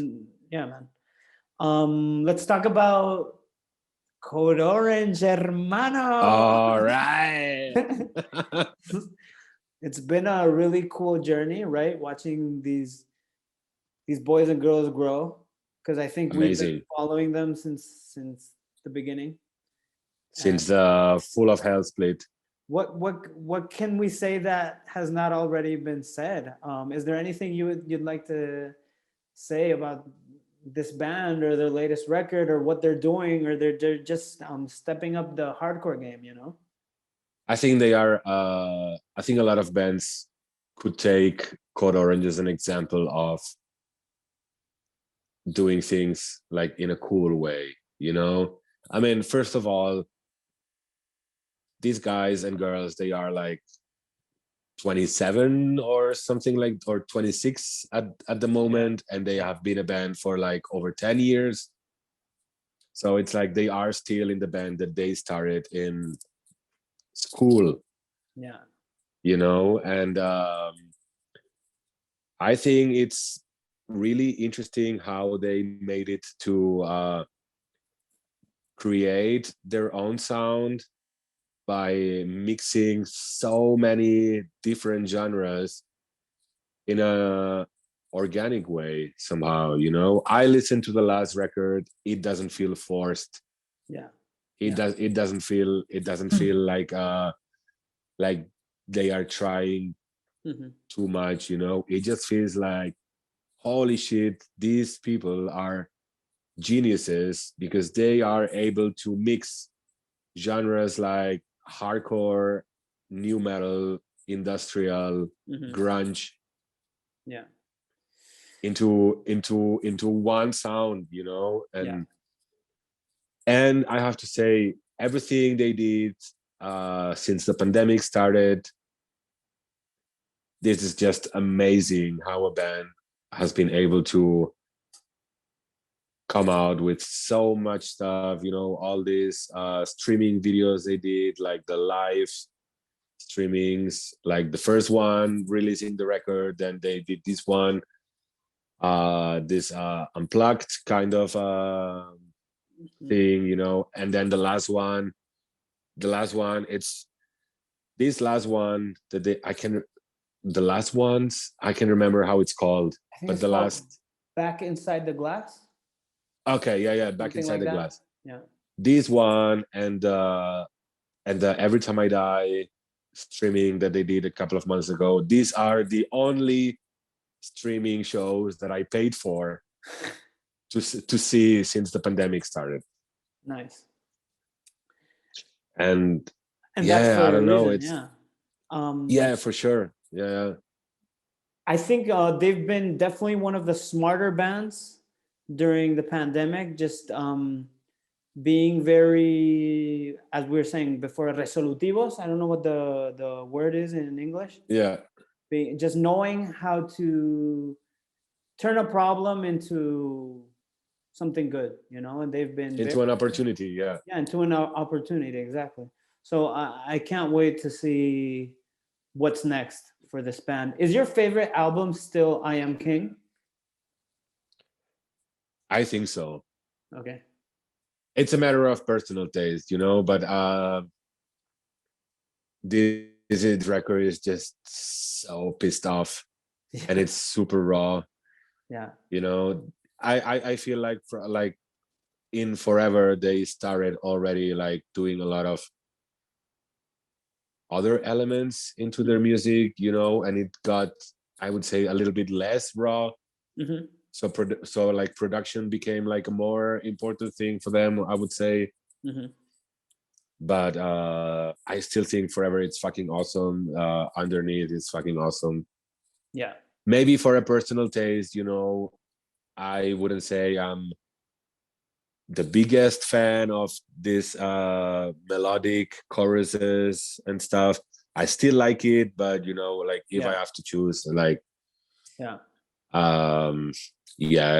Am King is just you know, for me it's a perfect record to define what Death Wish Inc. is about, you know, like right. I'd say I'm on board with you with the melodic choruses stuff. It's good, but definitely when I'm like, fuck yeah, is during when they go out like full on industrial, or when they like come with the fucking hard ass breakdowns, man, because they are great at that, dude. Okay. Did you get to see them live? Did you see them at Download? I saw them live once at Download Festival. Okay. And I went specifically for Code Orange, who opened the festival, and the band that closed the festival, which was Linkin Park. So it was like, all right. That was actually like some weeks before he committed suicide, right? Correct. Or a couple of months. That was definitely one of his last, Chester Bennington's last. All right. So yeah. I did. Well, I saw Code Orange probably one day after or one day before you saw them, because they did this one-off show in Barcelona with Touche Amore. And Vete pa tu casa, hermano. And you know, like this was actually pretty funny. They played a venue called Bóveda. Have you been there? Yeah, so okay. No, I so you get it. You get okay. You get in the. It used to be Mephisto, and then it changed to Bóveda. Okay. It's like. Okay. Anyway, I've been to Mephisto. I've been to Mephisto. Yes. It's like you get in like from one side of the stage. You know, so you get in, and the stage is like on your left. Yes, I've been there. I've been there because, sorry, just parentheses. I saw Animosity, Rise and Fall, and Converge there. Okay, yeah. So that's the I missed that sorry. one. Yeah. Okay, continue. And and and basically, like I just saw Code Orange from the side of the stage, and I think I spent 90% of the show just looking at Reba's hands playing the guitar. Nice. I think first of all, I think she's one of the most badass guitarists that there is right now in metal and hardcore and overall heavy music. Mm-hmm.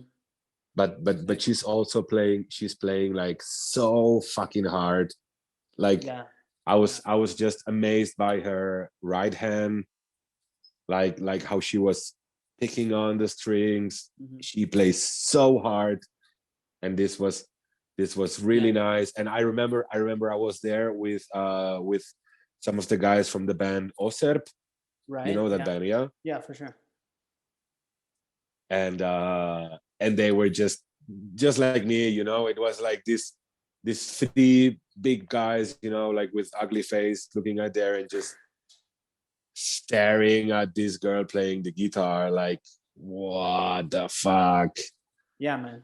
She fucking brings it hard, and I love talking to you because you always have a guitarist point of view a lot of the time, because I remember last time you were at my house, we were talking about the new Wormrot record at the time, Voices, and what stood out to you was the guitar work. What stood out to me was the vocals. So and ever since you told me that, I go back and I listen to the guitars, which this just makes me want to go back and listen to Reba's guitar work even closer. So I'll do that for sure, dude. Yeah, definitely. And just seeing it live, it's personally for me, she's definitely one of my favorite guitarists right now. Fuck yeah. Let's talk about one more band, which is a band I know you and I like a lot, which I think it's Trash Talk. All right. For me, Trash Talk just encompasses everything I love, Yeah. I love the whole California 420 vibe they have, for me. That's like my weak spot, dude. I liked Trash Talk for a long time. And then I finally got around to seeing live videos of them. And I was surprised. I was like, whoa, the singer has long hair and looks like a fucking stoner. Like I had never seen it. I had never seen this in hardcore. And it was very captivating to me, even though this sounds very, I guess I could relate more, Exactly. It's a proper punk band, yeah. And it's funny. Do you know how I got to know them? How? I've been always a huge fan of an English band called Gallows. Correct. Okay.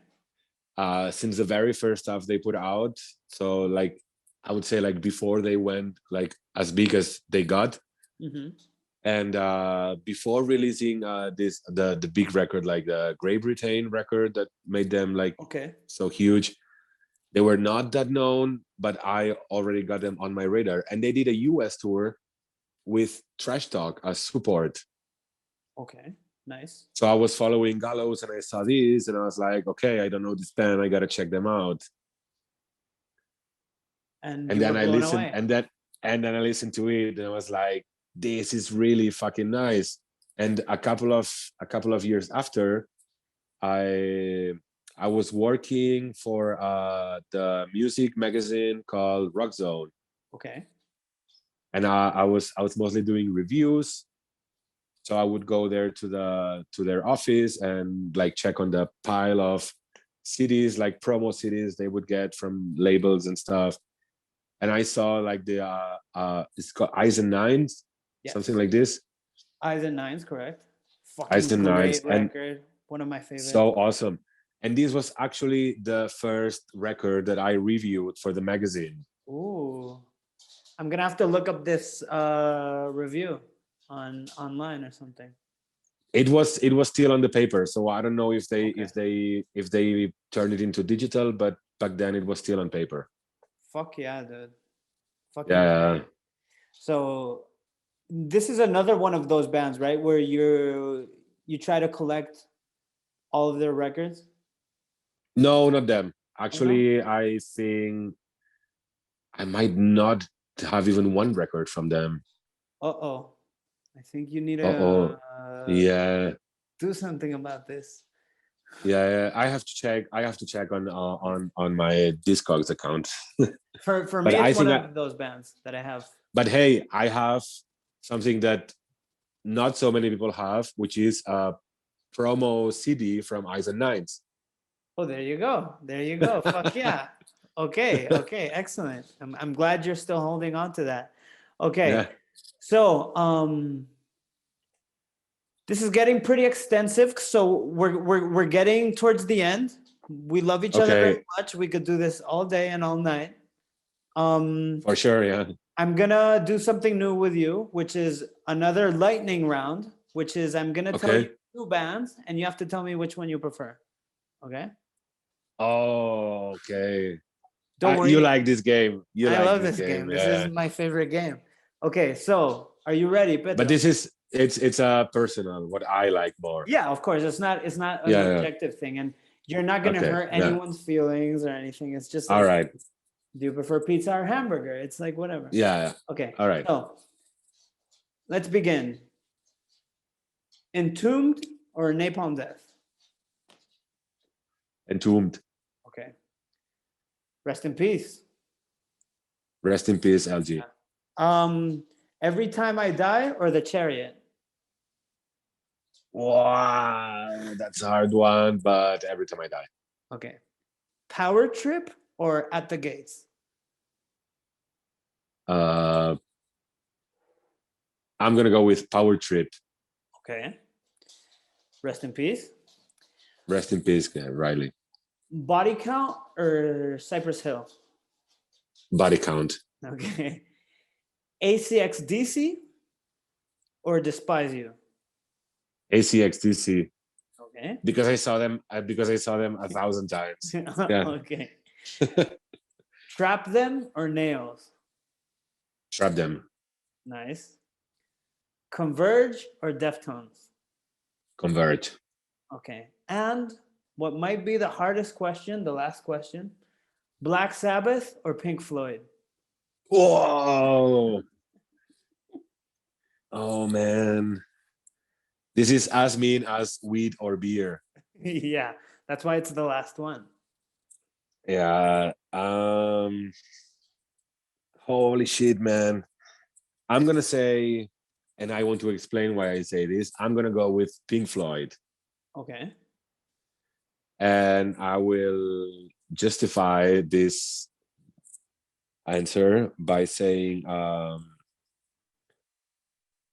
there is not one record from Pink Floyd that I don't like.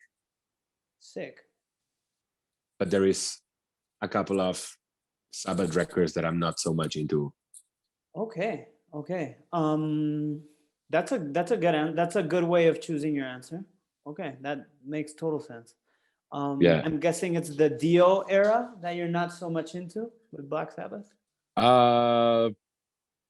That's right. Yeah, I'm not so much into also this this record they did with Ian Gillan from Deep Purple. Okay. Okay. I don't. It just feels like a different band. You know what I mean? Yeah. Yeah. For me, it's just not Black Sabbath somehow. I don't know. It's they could have just done like Heaven and Hell and right. Go with another name, you know, like they did in the end, but they could have done it before. I think Ozzy was definitely like it's needed to have Sabbath. I don't know. Sure. It's and it just the records with Ozzy just seem darker, don't they? For sure. Yeah, definitely. I guess he brings that element. The last album, 13, yay or nay?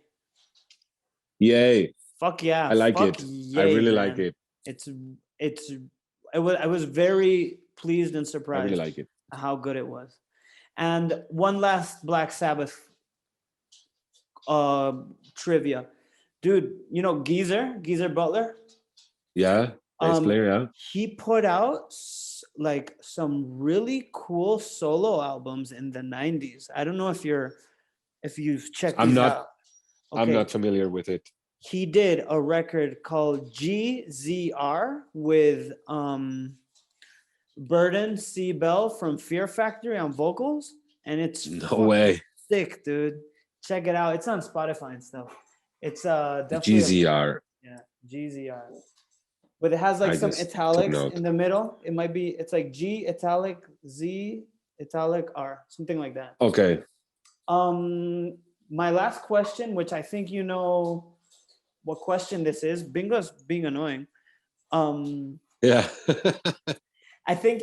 Do you know what my last question is? I always end all of my podcasts with the same last question. I was expecting that you would ask something about horror movies because you always do. So I don't know if it's related to that. Yeah. That's the last question. My last question, Okay. which is a selfish question because I always try to absorb knowledge. Have you seen any cool horror movies lately? Old or new? It sounds cliche because I already heard this on your podcast from other guests, like saying this. But man, this movie, it was actually two movies. It was Hereditary and Midsommar. Bro, These two movies blew me away completely. I have to say, especially Midsommar. yes. I like Midsommar more than Hereditary Okay, fair because enough. it was the photography on this movie. It's just, I don't know. You have some scenes that it's just if you like press pause and look at it, it's just like a painting, like a piece of art in it. Like you can just get frames and expose them as art pieces. You know what I mean? Dude, that's such a clever way of watching movies, and I do that all the time. I'm like, I could pause this at any moment. It would be a beautiful photograph you could hang on a wall. Exactly. A lot of these, like, and Midsummer is a perfect example of this. Can you believe I picked up the Blu-ray recently? Can you believe they built all of the sets for that movie from scratch? Like they just really? everything. That was just like all green, and they built all of that from scratch. So crazy. Where is it? Is it really in Sweden? Yeah, it's really Sweden. Dude, since both of these movies for me directed by Ari Aster is such a up and coming promise of a director. Crazy. Yeah. Check out, he made this short 30-minute movie called There's Something Wrong with the Johnsons, or What's Wrong with the Johnsons, something like this. It's actually on YouTube. You can just watch it on YouTube. And, okay. Of course, the quality is not the best. For sure, yeah. I'm gonna check that out. And like what you were talking about, that like you said, like it's a clever way of watching a movie. Like paying attention to the photography and the stuff. This is also my girl influenced me a little bit on this. She made like I don't know what's the exact term, but something like a doctor thesis. Okay. She's not a doctor, but it was like something like it comes before, like a master thesis or something like this. Okay. About the picture of females of women in horror movies. Wow. And it's super interesting. For example, like some months ago I was watching the remake of Evil Dead. Okay. And this is one of the movies that she analyzed on her thesis. And these movies is also like, I really, really like the remake. Also for this reason, it has some really amazing pictures. Okay. And it's also like with a female perspective. That's, you know what I mean? Yeah, and that's so cool that your girlfriend was aware of that, that she made you aware of that, and that movies are doing that even more and more, because unfortunately, like Definitely. a lot of these horror movies are very misogynistic from back in the day, you know? Yeah. So it's Yeah. really cool that they do this a lot, but there's a lot of fucking cool shit from back in the day also that do it from that point of view, man. And I wanted to say, oh, you were talking about the Evil Dead remake, dude. I love the original trilogy. I'm not a fan of. I didn't like the remake, but I hold the remake dear to my heart because of the story behind it, which was teething. Okay. Teething. We went to rehearse, and we made it a point to, like, when we were done with rehearsal, the four of us going to the movie theater and watching the Evil Dead remake together. For me, that was like a moment of pure happiness. Like, I have a band where we're playing these fucking songs we're proud of, and we all agreed on going together to the movies to watch Evil Dead remake, and then I think we went to Gino's after to have pizza. So for me, that was like the perfect day, even though the movie perfect evening. wasn't good. Yeah, this is what life should be all about, right?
what up? That was Implore with Symbolisms of Progress. I'm gonna read this.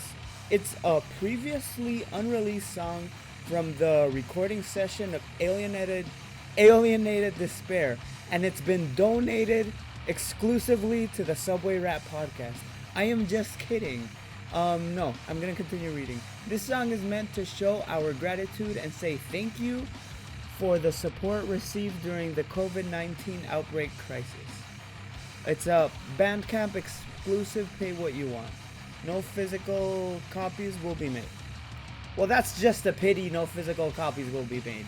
Because if you know me, I will fucking make physical copies out of a fucking booger, out of a fart. I will fart and I will release it on a 3-inch if needed. Anyways, thank you so much, Pedro. I have a lot of episodes recorded, and it just takes me a while to edit them together, but I'm taking it easy. And yeah, whatever. Bye bye. Go home. Go away. Stop listening to me or this. Bye.